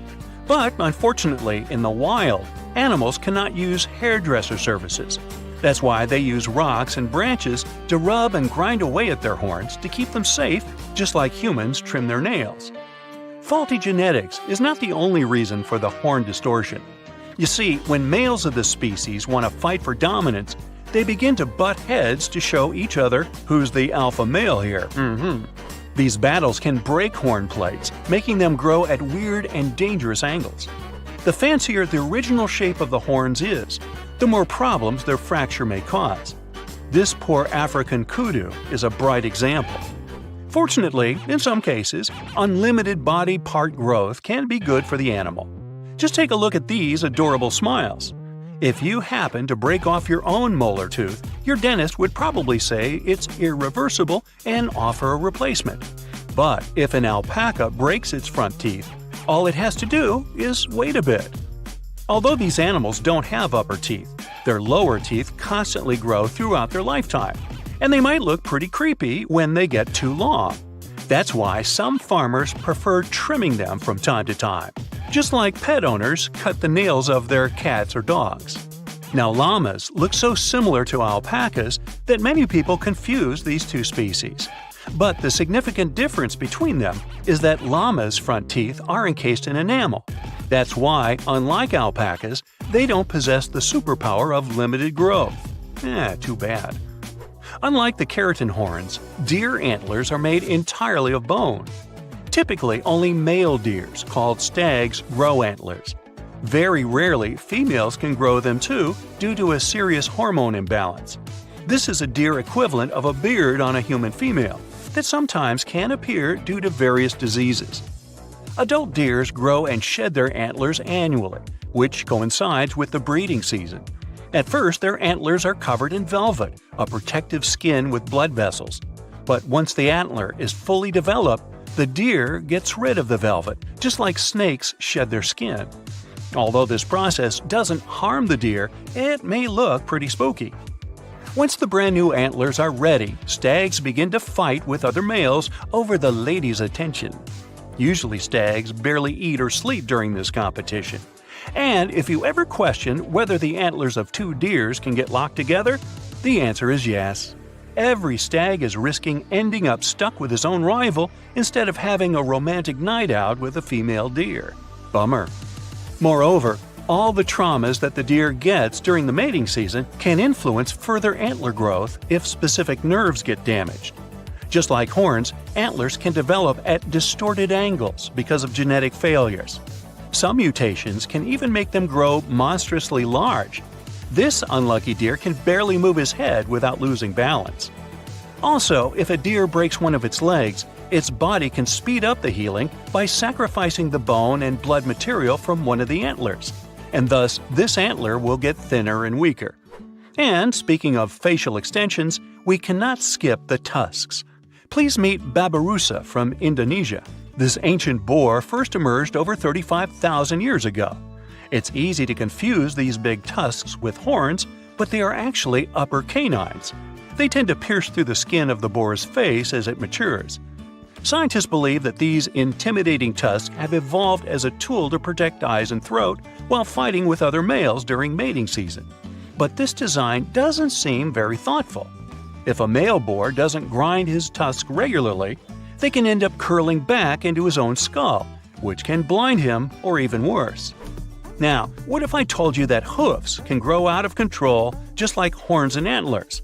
It took evolution millions of years to turn the middle toe of the animal's foot bone into the hoof. And just like toenails, they tend to grow and curl into creepy shapes if they aren't cut regularly. When donkeys or horses don't have a chance to wear down their hoofs naturally by walking on hard surfaces, they tend to overgrow. This makes the animals walk on the balls of their feet and overstretch the tendons, which may result in pain and bone loss. And eventually, they can lose the ability to walk at all. So if you ever come across a horse with curly hooves, consider calling the experts to give it an emergency manicure. Perhaps one of the most obvious questions regarding the undersea world is, can a fish drown in the water? Yup, it can. Although gills are an amazing gift of nature, there are still many factors that may deprive a fish of healthy breathing. When the oxygen level in the water is too low, fish begin to suffocate. But it happens very rarely in the wild. Oxygen deficit usually appears in aquariums that are not washed and replenished often enough. Also, parasites, diseases, and an overall imbalance in water components can cause the fish to drown. And on that note, I need to hoof it on out of here. Well, the seahorse is an unusual fish. Normally, female animals carry a child, but seahorses do it the other way around. For 9 to 45 days, the future father carries the eggs inside a special pouch until the birth process begins. Then the male opens his brood pouch and squeezes out the children. The female anaconda finds the deepest puddle and spends her pregnancy in it. She will starve for about 7 months while pregnant. Then she will give birth to 40 children that make up 30% of her body weight. Her babies are completely independent and will explore the world around them. The Suriname toad looks like a normal toad but is totally flat. Unlike most animals, this one carries its future children not inside but on its back. Female toads have special holes on their backs for each egg where the babies develop. After 3 to 4 months, the little Suriname toads wake up and crawl out of the pockets on mom's back. Kangaroos are born just 1 month after conception, but they're not yet ready for life in the outside world. Newborn kangaroos are smaller than an inch. These tiny creatures crawl into their mom's pouch using their front legs. After 195 days, the kangaroo grows big and strong enough to leave the pouch. Sea urchins lay more than 2 million eggs, but not all survive. Male and female urchins throw something like a cloud into the water, which contains the future offspring. In the next few hours, if the egg cloud is not eaten by other sea creatures, the eggs will turn into a ball with microscopic hairs and then form a skeleton. At this point, they're ready for their own reproduction. Most animals either lay eggs or have a live birth. But the Jackson's chameleon does both and gives birth up to 30 young at a time. The female bears the eggs minus a shell right inside her body, instead of laying them as many other chameleon species do. In the yellowhead jawfish family, a dad fish takes care of the future offspring. The male broods the eggs inside his mouth. After the birth, the male carries his babies in this safe place. The brooding method lets the father keep his children safe because he can swim away from danger with the babies in his mouth. Sloths spend most of their time on the treetops. Their birth process is extravagant. The female lets her hind legs dangle and clings to a branch only by her front ones and gives birth in this position. The baby sloth grabs the mother's fur right after birth and climbs to her chest. The velvet spider builds a special room for giving birth and childcare. Just like weaving a spider web, she constructs a cocoon around it, where she lays up to 80 eggs. Then she makes a hole in the cocoon so that the offspring can escape. But this hole is too small for her, so she will never come out. For 2 weeks, she will feed the hatched spiders until they become independent. Whales, the biggest mammals in the animal kingdom, give birth underwater, so their babies have to rise all the way up to the surface to take their first breath. Mom whale will feed the baby with 54% fat milk for the next 4 months until it grows enough to eat on its own. Octopuses give birth only once in a lifetime. One of the arms of the male octopus is adapted to fertilize females. Some octopus separate the arm from their body and give it to the female.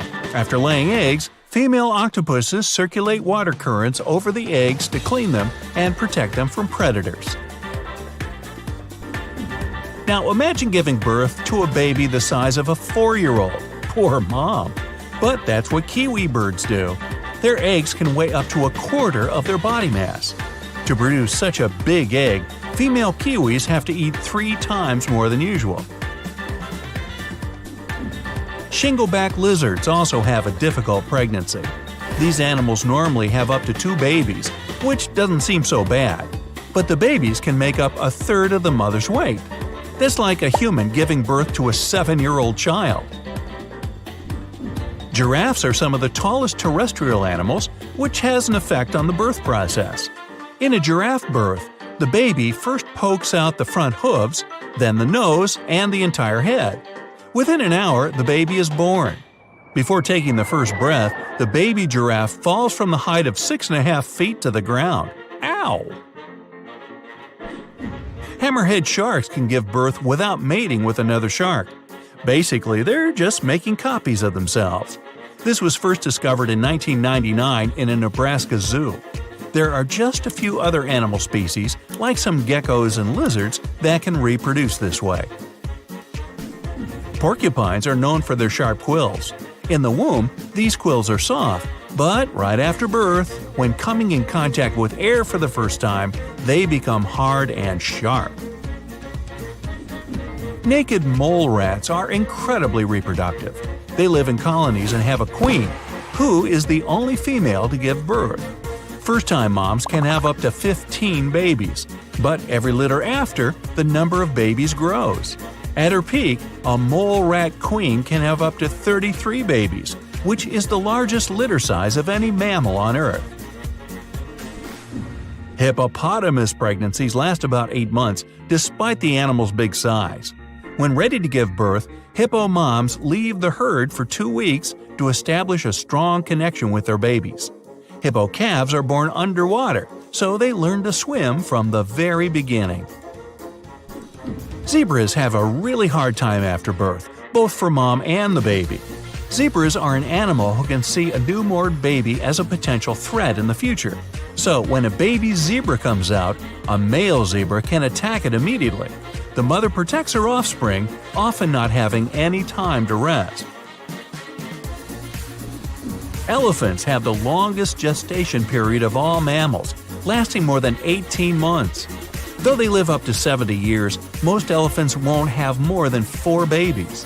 When the elephant mom is ready to give birth, other elephants from the herd form a protective circle around her until she delivers the baby.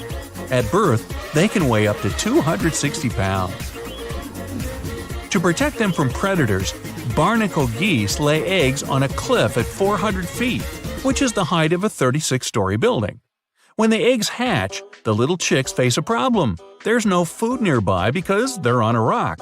So, at just a few days old, they jump off the cliff and try to make a soft landing. Although marine iguanas don't have to leap off a cliff, they're also in a hurry soon after they're born.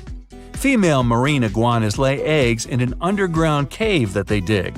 This is a safe place to hide from predators, but sooner or later the baby iguanas come out of these caves to eat. And this is the moment when snakes start to hunt them.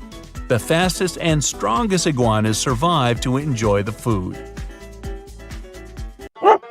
Dogs can detect when someone's laughing at them, and since these animals are very empathetic and when they hear the funny baby laughing, they get attracted and mirror this reaction. You can tell that your dog enjoys baby laughter by its broad mouth, adorable panting nose, and sparkling eyes. Purchase of wind chimes will not only fill your home with pleasant sounds, but also with the cute actions of your pet. Many dogs adore the ringing of wind chimes, bells, and shakers.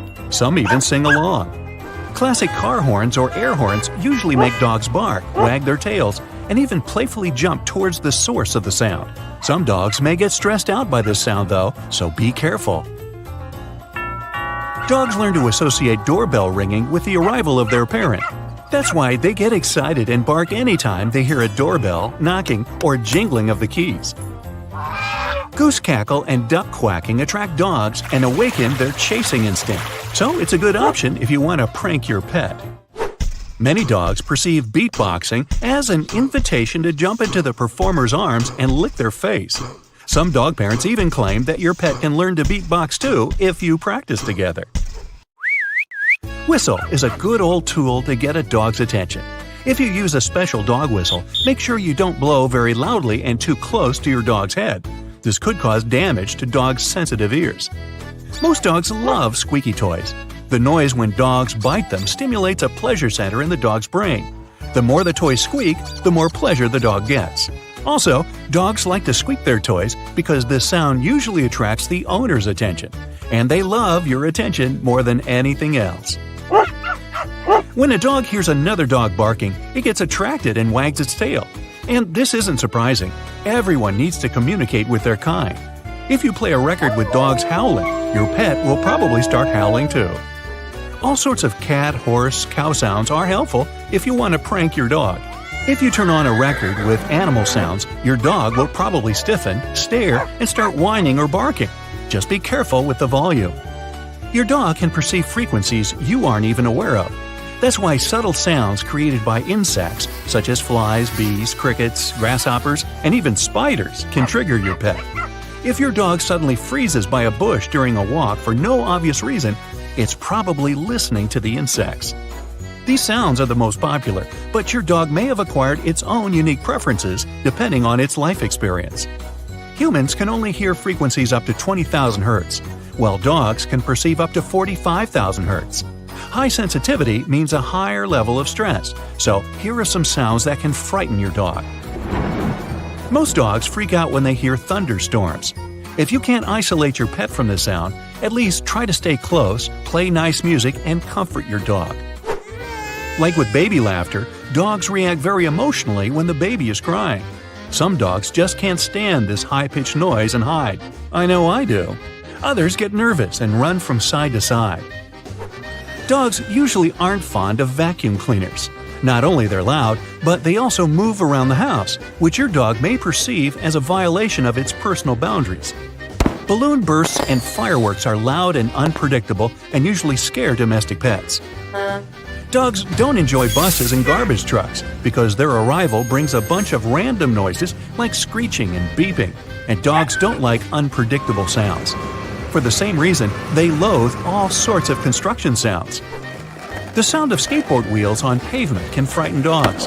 It's loud, random, and can also awaken the dog's chase instinct.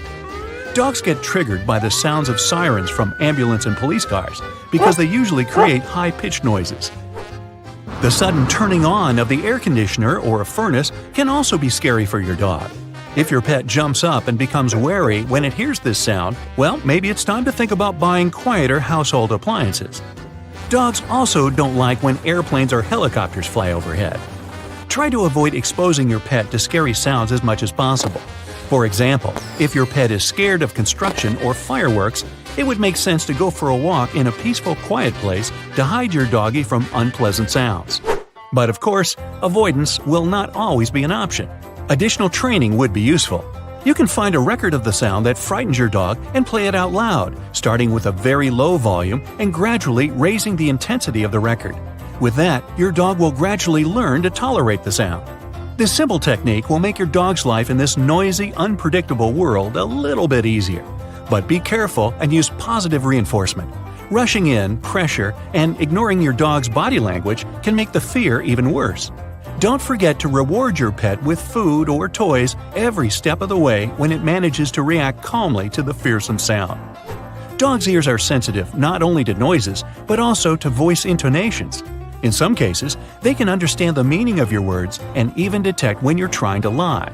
For example, if you call your dog "bad boy" using a very joyful or excited tone of voice, it will still understand that you're unhappy with it.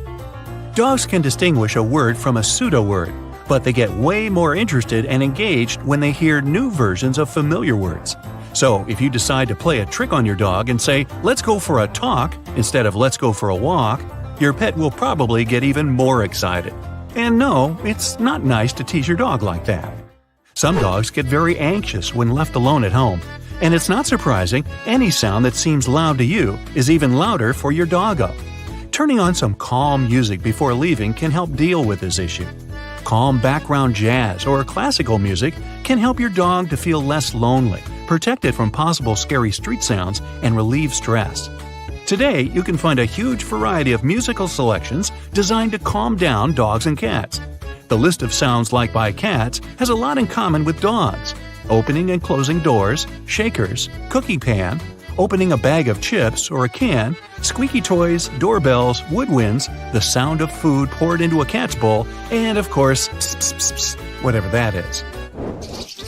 As for other pets, you don't need to guess what's the favorite sound of a parrot, because this bird will learn those sounds and repeat them all day long. The parrot is one of the few animals that can learn and understand human language. Some wild birds can mimic human voices, but parrots are the champions when it comes to imitating human speech.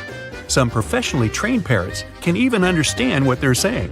If you have a parrot, be careful, because it can easily learn some new phrase, but cannot unlearn it. But this phrase can be replaced by another if you repeat it often enough. Lizards are also very sensitive to music and prefer some sounds to others.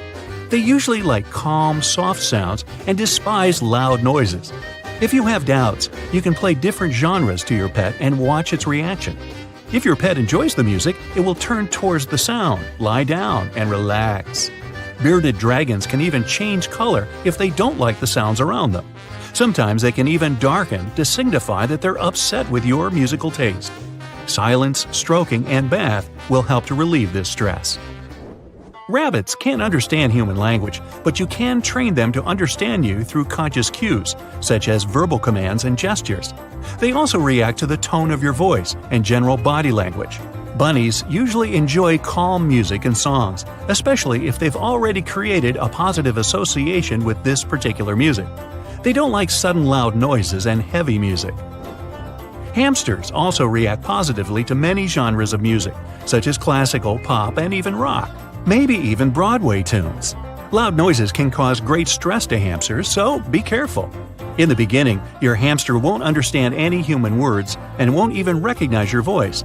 But if you take some time to bond with your pet, it will get attached to you and even remember the link between some words and actions.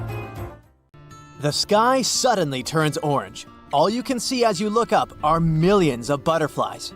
You just got lucky to witness the spectacular natural show, the annual migration of monarch butterflies. Every fall, as the days get shorter and the temperatures go down in the northeastern US and Canada, these beautiful creatures leave their summer breeding grounds. They travel up to 3,000 miles to Mexico and never come back. Their perfect overwintering ground is high in the mountains. Millions of monarch butterflies are safe there in the canopy of OML fir trees. Once the winter is over, it's time for them to go back up north. They make a stopover around Texas to mate and lay eggs on milkweed plants. A few days later, these eggs turn into caterpillars that feed on the plant until they transform into grown-up butterflies. Now, it's their turn to continue the journey up north until they find a new breeding ground. This way, generations keep changing en route, and it may take up to 5 of them to get to the final destination back in Canada. It's a natural mystery how the butterflies traveling south live up to 8 months traveling with the air currents. The same species going back completes its life cycle in 5 to 7 weeks. Scientists still don't know why the monarchs migrate and how they find their way. It could be connected with the blooming of milkweed plants, their primary food source. They probably find their way around based on the position of the sun.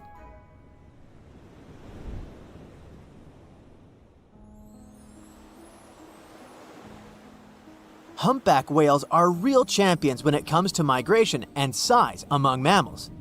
They cover a distance of up to 5,000 miles following their lunch. In the summer, they move towards the poles to colder waters, where there's plenty of krill and small fish. In the winter, they go south towards the equator's tropical waters. They also travel to mate. They have specific locations where they gather to do it. During the winter breeding season, you can hear male humpback whales sing, most likely to attract females or mark their territory.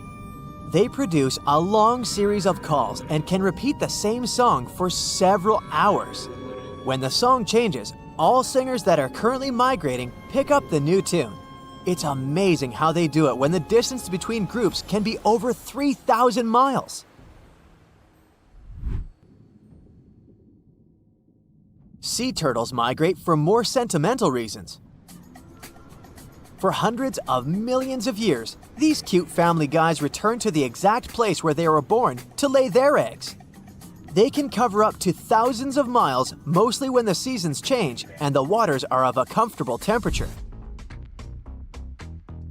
It could take them years, since some of them travel across the Pacific Ocean between Indonesia and the west coast of the United States and Canada, which is a total of 10,000 miles. But how do they find the exact spot they need if their parents can't just send them a geotag? Scientists have found out that they navigate using the invisible lines of the Earth's magnetic field. It turns out that each part of the coastline has its unique magnetic characteristics. The turtles remember theirs and travel using their internal compass. The magnetic field changes slowly but surely, so they have to shift their nesting sites accordingly. Salmon are born in freshwater streams and move to the ocean as juveniles. Atlantic salmon are brown and spotted as they cover hundreds of miles in fresh water and turn silvery in the ocean, where they travel for up to 1,000 miles. Adult salmon stay in the ocean for 1 to 5 years, feeding mostly on zooplankton. Then it's time for them to go back to freshwater to spawn. On their way back to the breeding grounds, they have to ascend thousands of feet against the current in mountain streams. This challenging journey is called a salmon run. They set on this run because they know the stream they're headed to will be good for spawning, and they'll meet the right species to mate with. Young salmon remember the smell of their home stream and probably even take note of various points along the way to the ocean to find it again. Just like sea turtles, they use the Earth's magnetic field as a compass for their travels. Pacific salmon and most male Atlantic salmon only live for a few weeks after spawning, and some female Atlantic salmon survive and migrate back to the ocean. Caribou, better known as reindeer, are the champs when it comes to migration distance among land mammals. Every spring, they cover a distance of around 400 miles in Alaska, from their winter to their summer feeding grounds. Individuals cover up to 3,000 miles, but herd migration is way more spectacular. The largest herd has at least 260,000 members, and its migration territory covers an area larger than California. Scientists put radio tracker collars on some herd members and take thousands of photos to count them all. This census is organized every 3 years in good weather conditions to see if the population figures are rising or falling and track their migration patterns. Caribou grow through all this migration trouble to safely raise their newborn young. They reach remote grounds where golden eagles, wolves, and grizzly bears won't bother the youngsters during their first, most vulnerable days. Another good excuse to hit the road up north for them is to save themselves from mosquitoes, which would be a huge problem in warmer months. Plus, they get fresh seasonal foods from the areas they stay in. Their migration helps fertilize the grounds they pass by, which means the tundra should thank them for regenerating and protecting its grasslands. Wildebeest, also known as gnus, are relatives of antelopes and gazelles. They spend most of their lives in the Serengeti plains of southeastern Africa, grazing on the grassy savannas. Every year at the end of the rainy season, normally in May or June, millions of wildebeest head northwest in search of greener pastures and then back again. This migration is so spectacular that it's considered one of the 7 wonders of the natural world. Sadly, not all wildebeest make it to their final destination, as they have to cross rivers full of giant crocodiles and pass by hungry lions and other predators.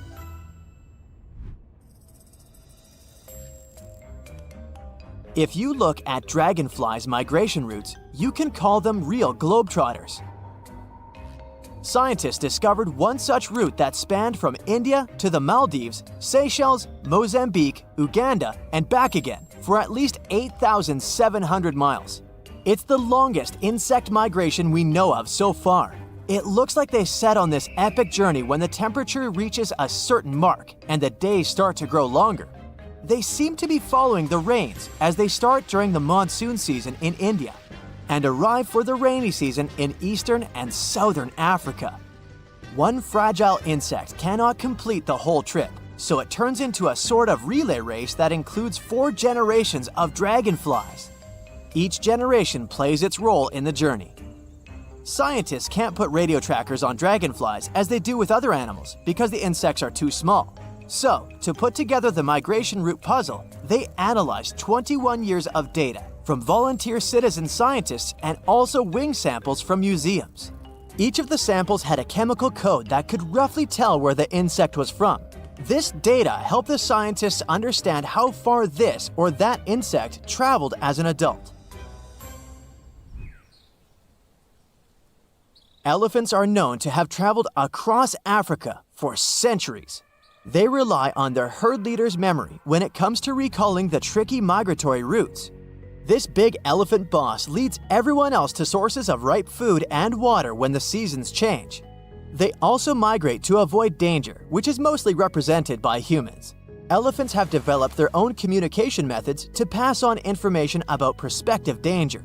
They use chemical secretions, vibrations, gestures, and touch. Recently, many African countries have restored some of the oldest elephant migration routes. These big-eared guys usually avoid dangerous areas for generations, but once they know the route is safe, they start using it again.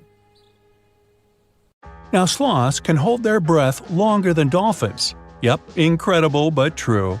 They slow their heart rate so much they can stay under the surface for up to 40 minutes. Unlike fish, dolphins and whales are aquatic mammals, which means they can't breathe underwater. When it comes to breathing, they're more similar to us than the fish. Both of them have lungs and they breathe air through something we know as a blowhole. When they're under the surface, they hold their breath until they come up for some air again. Dolphins can stay under the water for 10 minutes. A sperm whale can hold its breath for 90 minutes, while an elephant seal holds the record when it comes to aquatic mammals and can stay under the water for 2 hours without having to go up. There's a wasp so tiny, much tinier than its name, it's smaller than an amoeba, even though amoebas are made of one cell only. You can see this wasp has the same body parts as the rest of the bugs, wings, brain, eyes, and the rest, but it's really a tiny version of an insect since it's only 8/1000ths of an inch long. And the smallest adult insect we know of is a parasitic wasp with a big name, also known as the fairy fly. Their males don't have wings, they're blind, and only 5/1000ths of an inch long. Now, it's no coincidence each animal species has different colors and patterns. One of the reasons for that is to help them stand out when looking for their potential mating partners, or to send a warning to predators they're poisonous and hope they get the message right. Then there are ambush predators, such as tigers. It's very important for them to remain invisible because the difference is huge. If their prey sees them before they get there, no dinner that night. But why exactly are tigers orange? For us, orange is a color used for things that need to be ultra-visible. For example, items such as safety vests or traffic cones. To the human eye, orange will mostly stand out in the environment. So if there's a tiger coming for you, you'll spot it relatively easily. But humans have so-called trichromatic color vision. When light from your surroundings enters your eye, it hits the retina, a thin layer located in the back. To process that light, the retina uses two kinds of light receptors, rods and cones. Rods can only distinguish differences in light and darkness. They can't sense color. Our eyes will mostly rely on rods in dim light. Cones are in charge of color perception. Humans mostly have three types: cones for green, blue, and red. That's exactly why we call our vision trichromatic. Most humans see three primary colors, together with their colorful combinations. Apes and some monkeys also have such a style of vision. But most mammals that live on land, including cats, horses, deer, and dogs, have dichromatic color vision. Retinas in their eyes have cones for two colors only, green and blue. When humans get information from their green and blue cones only, they're considered colorblind since they can't, for example, tell the difference between green and red shades. This is similar with mammals that live on land. Deer are surely tigers' prey way more than humans, and deer don't see tigers as orange, but green. Green tigers would surely be more difficult to spot, which would mean more dinner for tigers. But evolution still decided to go with orange because it's simply easier to produce such a color. The only green mammal is a sloth, but its fur is not naturally green. It's because of the algae that grows in it, and they can hold their breath for 40 minutes.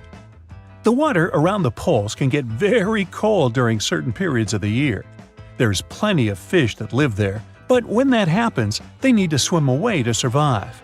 But there's a special group of fish native to the Southern Ocean near Antarctica. The temperatures there are from 28 to 39 degrees Fahrenheit. Technically, that's below freezing, but all those dissolved salts in the seawater don't allow it to freeze over. And these fish can survive because they have a special feature called glycoprotein. It helps them stay in their home because it acts as sort of a natural antifreeze. It's a protein that prevents all those ice crystals from forming in their blood and helps it continue to flow normally. Have you ever wondered how tiny animals like ants breathe? Try to open your mouth and throat, but at the same time, hold your chest and diaphragm still. The diaphragm is a muscular structure that separates the chest and abdominal cavities in all mammals.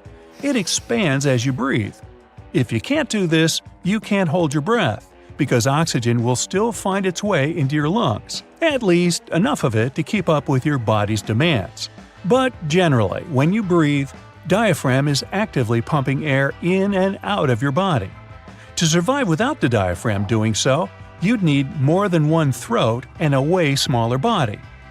Now, ants have 9 or 10 pairs of openings along the sides of their tiny bodies. They're called spiracles, and each is connected to branching series of tubes. It's a system similar to human lungs. Their blood doesn't carry oxygen from those tubes to the rest of the body. Instead, the tubes spread this oxygen. The endings of these branches directly touch the membranes of their cells. This can only work in really small animals. When the body is bigger than 0.8 of an inch, these tubes are too long, so they can't diffuse air fast enough. There are a couple of reasons why giraffes have long necks, which, by the way, can grow up to be 6.5 feet long. From first glance, it seems evolution gave them those to reach the sweetest topmost leaves of the trees. It's exclusive access other animals can only dream of, so giraffes don't have to compete for the best bites. But over time, researchers realized it's not the only reason. They also think the neck could be a good factor when male giraffes go into combat, the same as male antelopes will use their prongs or when a stag uses its antlers. The thicker the neck, the bigger the chances to win the combat. Some insects play possum when there's a predator nearby. For instance, in one research, scientists have observed an antlion larva insect. It played possum for 61 minutes. How does this even help? Well, let's say you're in a garden where you see a bunch of identical bushes with soft fruit. You go to the first bush and start collecting and eating fruits. Yummy! It's so simple! And you're doing it relatively fast. But as you strip that bush, it's getting harder for you to find more fruits. Plus, it's kind of irritating because it takes way more time now than at the beginning. So now you need to decide whether to stay there and try to find more, or simply switch to another bush to have it all easy and fast once again. Assuming you are the predator, and predators are greedy, you'll just look for ways to eat as much fruit as possible in the shortest period of time. This means you'll go on and start collecting fruits from another bush, and the next one, and so on. Researchers use the same logic when it comes to bird and antlion larvae. It appears that insects waste the predator's time when playing possum, which has a significant impact on how things go later. That way, they encourage the predator to look for food elsewhere, because the predator doesn't have that much time to waste. So, pretending to be not alive is actually a good way to stay alive.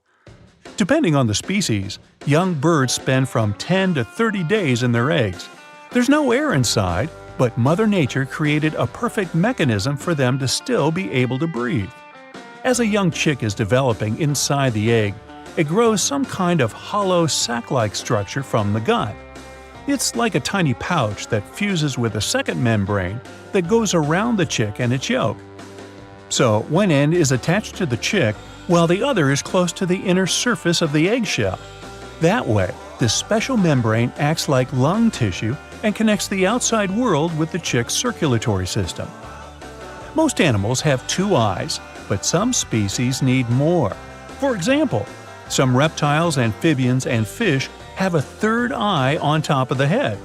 It's not something that improves their vision that much, but it simply helps them navigate via the sunlight and regulate their body temperature. Many invertebrates have more than 2 eyes. Most spiders have 8 of them, because that way they can spot their prey easier. Fail. What a waste of an hour running around with a rolled-up newspaper trying to get that fly that keeps buzzing around your head. Well, 3 things. Why isn't it afraid of you? And why won't it just fly away? And how is it so incredibly fast?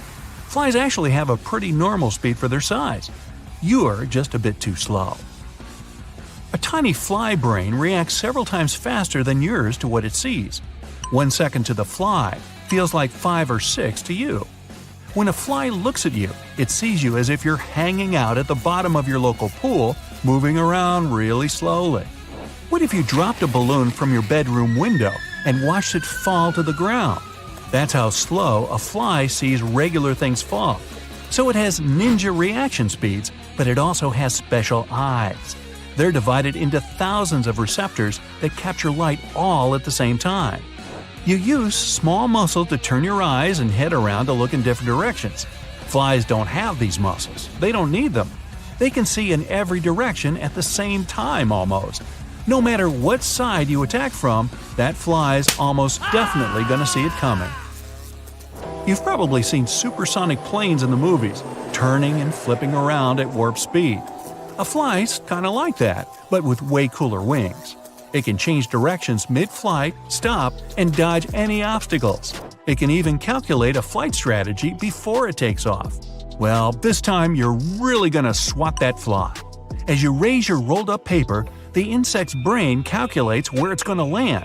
The fly immediately puts its body in the perfect position, ready to perform an evasive maneuver.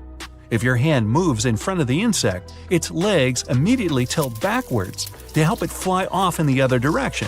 Wow, that fly would make a great boxer or soccer goalie. So why does that fly even bother sticking around? You're always trying to squish it.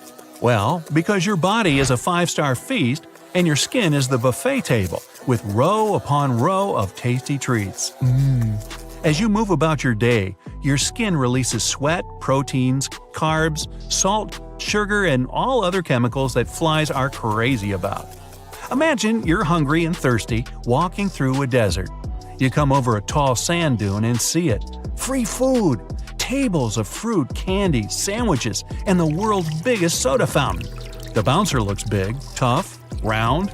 It's a giant slow turtle. Now you know why the fly sticks around. You're the turtle. You actually do have a chance to get that fly, but it's still going to get away 8 times out of 10. Say a fly sitting on your kitchen table. Here's what you do. You need to aim a few inches in front of where you think it's going to fly to.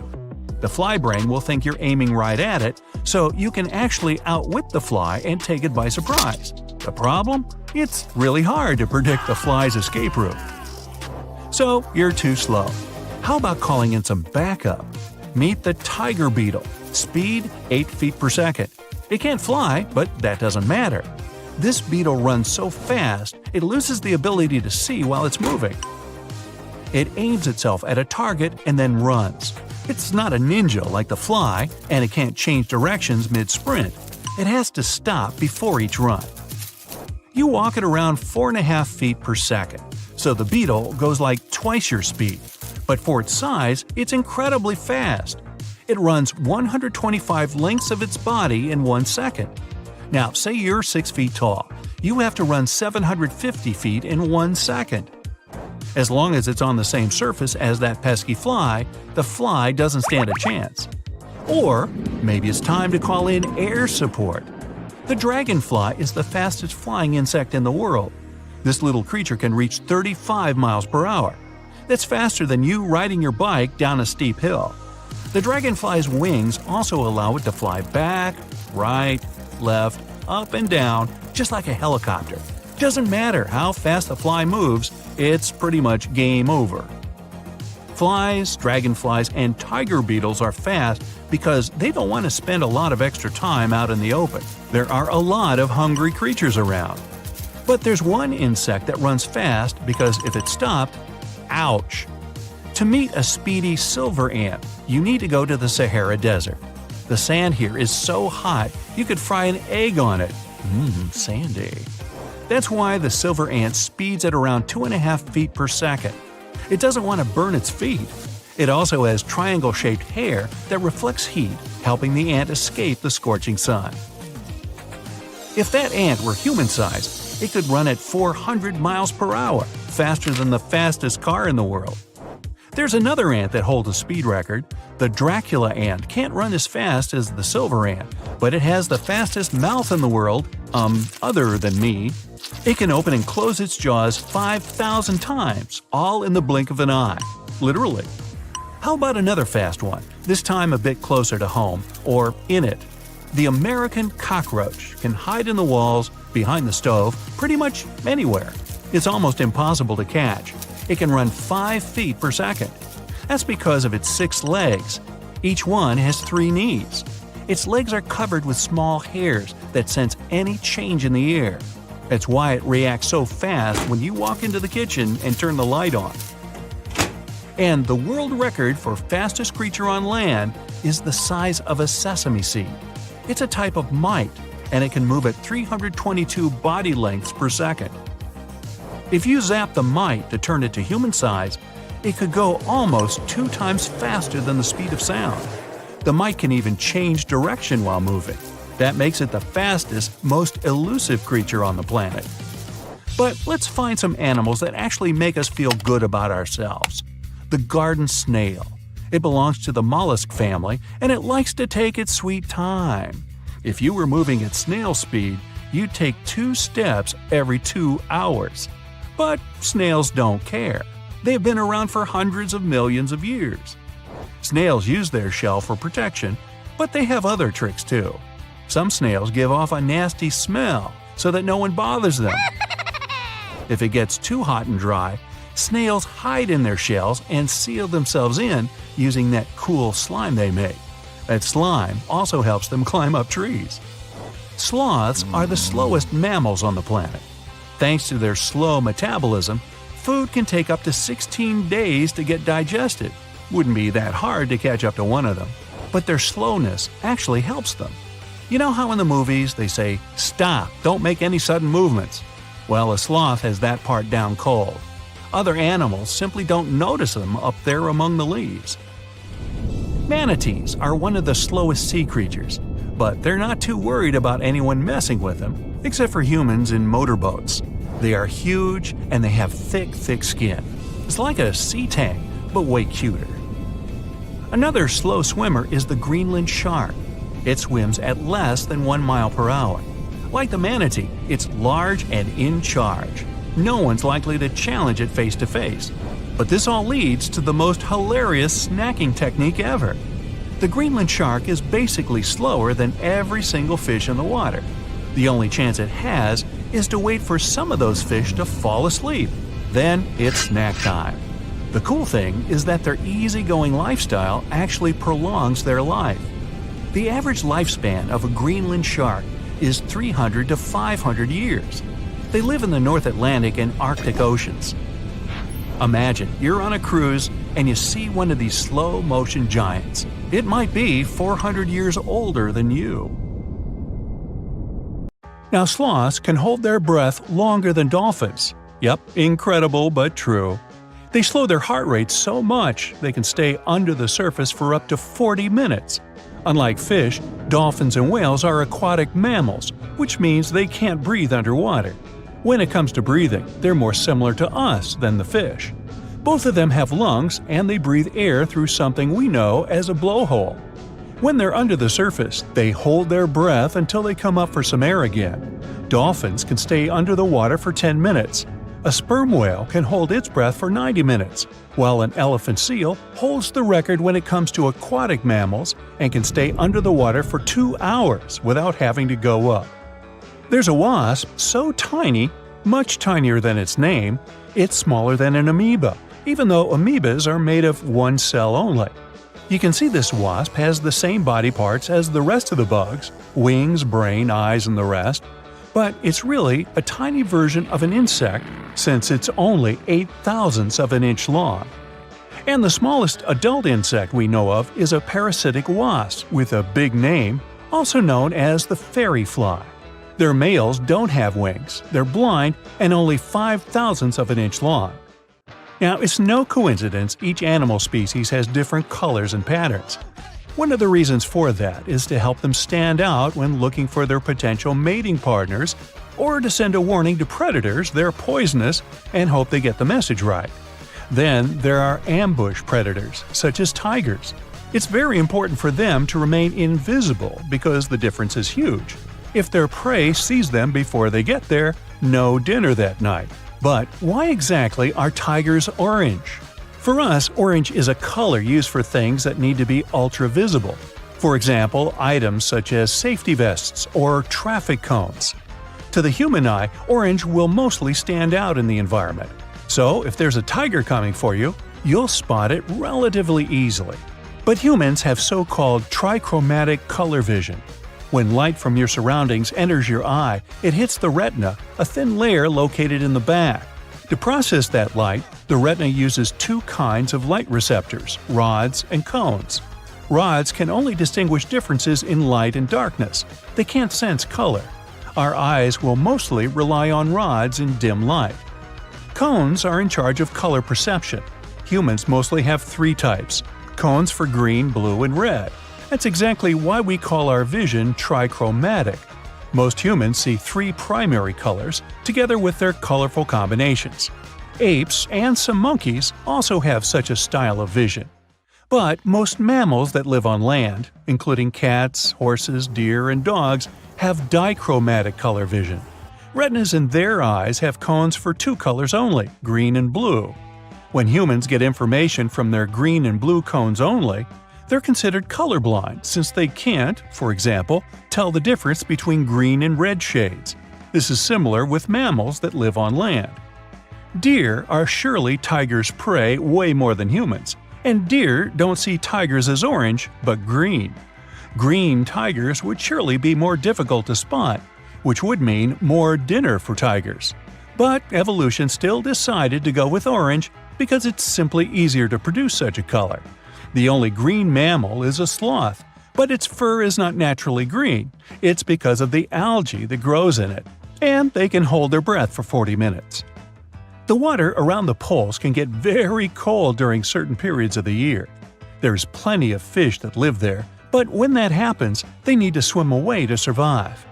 But there's a special group of fish native to the Southern Ocean near Antarctica. The temperatures there are from 28 to 39 degrees Fahrenheit. Technically, that's below freezing, but all those dissolved salts in the seawater don't allow it to freeze over. And these fish can survive because they have a special feature called glycoprotein. It helps them stay in their home because it acts as sort of a natural antifreeze. It's a protein that prevents all those ice crystals from forming in their blood and helps it continue to flow normally. Have you ever wondered how tiny animals like ants breathe? Try to open your mouth and throat, but at the same time, hold your chest and diaphragm still. The diaphragm is a muscular structure that separates the chest and abdominal cavities in all mammals. It expands as you breathe. If you can't do this, you can't hold your breath, because oxygen will still find its way into your lungs, at least enough of it to keep up with your body's demands. But generally, when you breathe, diaphragm is actively pumping air in and out of your body. To survive without the diaphragm doing so, you'd need more than one throat and a way smaller body. Now, ants have 9 or 10 pairs of openings along the sides of their tiny bodies. They're called spiracles, and each is connected to branching series of tubes. It's a system similar to human lungs. Their blood doesn't carry oxygen from those tubes to the rest of the body. Instead, the tubes spread this oxygen. The endings of these branches directly touch the membranes of their cells. This can only work in really small animals.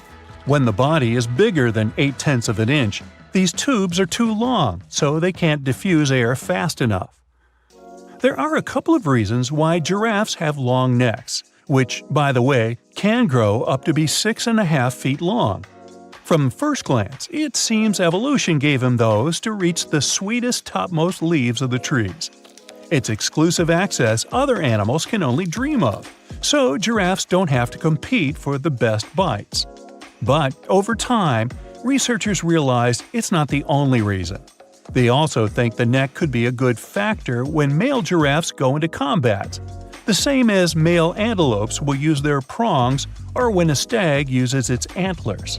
The thicker the neck, the bigger the chances to win the combat.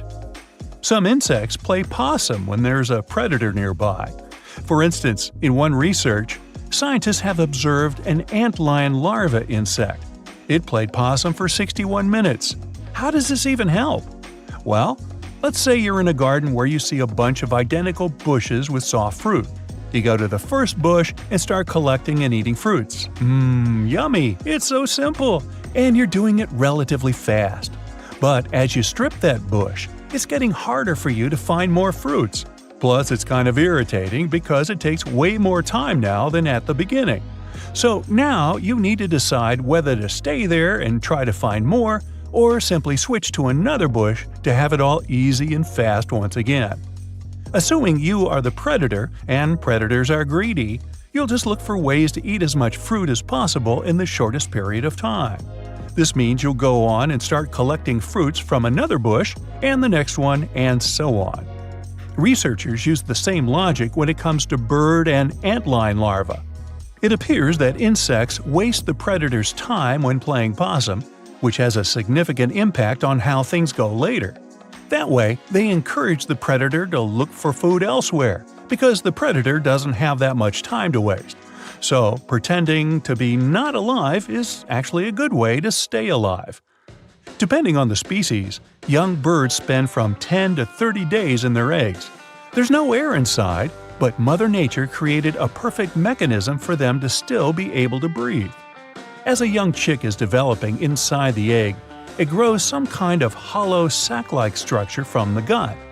It's like a tiny pouch that fuses with a second membrane that goes around the chick and its yolk. So one end is attached to the chick while the other is close to the inner surface of the eggshell. That way, this special membrane acts like lung tissue and connects the outside world with the chick's circulatory system. Most animals have 2 eyes, but some species need more. For example, some reptiles, amphibians, and fish have a 3rd eye on top of the head. It's not something that improves their vision that much, but it simply helps them navigate via the sunlight and regulate their body temperature. Many invertebrates have more than 2 eyes. Most spiders have 8 of them, because that way they can spot their prey easier. Okay, let's face it, we humans are pretty ordinary. I mean, we're no superheroes with superpowers, right? What, you didn't get the memo? But the animal world has a bunch of superheroes. Some creatures live forever, and those who seem to not care about the laws of gravity. Critters that are immune to venom, and those that can run on water. And some of them will send shivers down your spine. So the first superpower on the list is the ability to live without water. Kangaroo rats can get by without water for years. They actually don't mind living without any water. Humans, on the other hand, can only survive 3 days without water. Humans 0, kangaroo rats 1. These little buddies live in extremely arid desert areas and have to get water from the seeds and plants they eat. And although it may sound a bit disturbing, kangaroo rats also know how to extract water from their urine before they set off on a bathroom trip. This way, they don't waste a single drop of precious moisture. Well, that would come in handy at sporting events. Now let me introduce you to the Peter Parker of the animal world. Yep, seems like Spider-Man is real, but not human. Meet a gecko lizard, or simply gecko. This critter has a marvelous ability to climb up all kinds of vertical surfaces and can even go for a walk on the ceiling. This gravity-defying feat is possible thanks to the lizard's unique foot pads covered with tiny hairs. They can cling to almost any kind of surface, no matter whether it's smooth, hard, rough, or soft. One more fun fact about these guys is that they lack eyelids, so they always keep an eye wide open for what's going on around them. If you wonder how they keep their eyes protected, here's the answer. Their eyes are covered with a transparent membrane, the cornea. Sure thing, they can't close their eyes, and if they have something in their eye, they simply lick it off. Right, they clean their eyeballs by licking them. I guess that's another superpower. Any supersonic superpowers here? Sure. A 1-inch long subtropical shrimp disorients its prey with a sonic boom. Despite its modest size, the pistol shrimp is one of the loudest marine animals. When the shrimp snaps its claws, it creates a sound as loud as a sonic boom. Naturally, this sound stuns the prey, and the shrimp can catch it without too much effort. Now, in the comic world, there's venom. In the animal world, there's a guy that can be called anti-venom. Opossums are known for their handy trick of pretending to have passed away when a predator attacks them. But that's not the end of the story. These guys are also immune to rattlesnake and pit viper venom. The secret is a peptide that helps opossums neutralize dangerous chemicals. This is the reason why snakes are a favorite treat on opossums' diet. There's one curious thing they have on their diet: ticks. One opossum can hoover up about 5,000 ticks per season, and most of them are picked off their own bodies. Now, imagine a fish that is so notorious that it's called a dangerous fish. It's mabenga, and it literally translates to dangerous fish in Swahili. This monster lives in freshwater and doesn't mind having a crocodile for lunch. Not a whole crocodile, but mabenga can take a bite out of them. But to be honest, these guys are intimidated by the crocodiles, the same way the crocs are intimidated by them. Now, you're watching this video on some gadget, right? Well, we all owe the gadgets we have to the electric eels in some way. I mean, all gadgets have batteries, and eels contributed a lot to the invention of an electric battery back in 1800. I know, the batteries have unrecognizably changed since then, but still, the first electric battery ever was invented thanks to electric eels. Anyway, if you see one of them and want to thank them for their magnificent invention, don't do that. Thing is, they can deliver shocks up to 860 volts. You don't want to experience that. Now let's talk about the Count Dracula of the animal kingdom. Nope, I'm not talking about bats. I'm talking about the fanged vampire fish. These fish are known as payara and have 2 long fangs protruding from their lower jaw. Here's why some people associate them with vampires. Hippos are the beauty gurus, since they know how to save a fortune on skincare. living under the harsh African sun. These animals secrete a sweat-like red oily substance that evaporates and keeps the animals' bodies cool. Besides, the fluid works as a moisturizer, sunscreen, and antibiotic all in one. But they're not the only ones with such a superpower. Mantis shrimp know how to produce natural sunscreen too, but they use it for eye protection. It's all about amino acid pigments, and these pigments act as special filters that contribute to their sharp vision too. That's what I call multitasking. Meerkats have dark patches around their eyes which makes them look even cuter. But these black circles aren't there just to make these buddies more adorable. They also function as built-in sunglasses. The dark fur on the patches blocks the blazing sun, and as a result, meerkats can gaze directly at the sky. On top of that, the sentry, a meerkat that watches out for birds and other predators, can easily see danger coming and alert its mates. Wild goats are famous for their climbing skills, but the alpine ibex from northern Italy is the champion.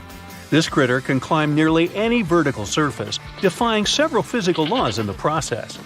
Interestingly, the animals that do walk on the steepest cliff walls are typically mother goats with their little ones. Large males prefer to keep their distance and use flat horizontal surfaces. Smart guys. Some animals protect themselves with venom or nasty bites, while others use chemical tricks for protection. Listen to this. Some species of millipedes produce hydrogen cyanide and exude it when they feel threatened. Hydrogen cyanide is odorless but highly toxic. One little millipede can't seriously hurt you, but you may have burns or even blisters if your skin is sensitive. Plus, to make the picture even scarier, some millipedes glow in the dark. So watch out, and if you see a crawling spot of light at night, run away as fast as you can. When the bombardier beetle feels threatened, it sprays scorching liquid from the tip of its abdomen with a loud popping sound. As soon as the beetle senses danger, a chemical reaction starts in special reservoirs in its abdomen. The heat from this process nearly reaches the boiling point and also produces special gas that triggers the ejection. This super protection is usually fatal for the attacking insects. I guess so. Plumed basculus lizards have an uncanny ability to run on water. First of all, their hind feet are equipped with long toes which have fringes of skin that can spread out in the water.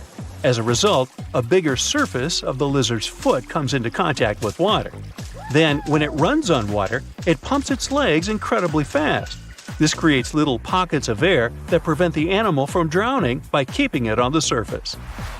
Now, fleas can be annoying, but it doesn't make them any less amazing. These tiny critters can leap about 50 times their body length. If people could do the same, we would be jumping about a quarter of a mile into the air. Well, let's try it. The most curious thing about fleas' astonishing ability is that they take most of the power for leaps from their toes, not knees. So, what's your favorite animal superpower? I vote for the kangaroo rat. I don't like standing in lines for the bathroom. That's it for today. So hey, if you pacified your curiosity, then give the video a like and share it with your friends. Or if you want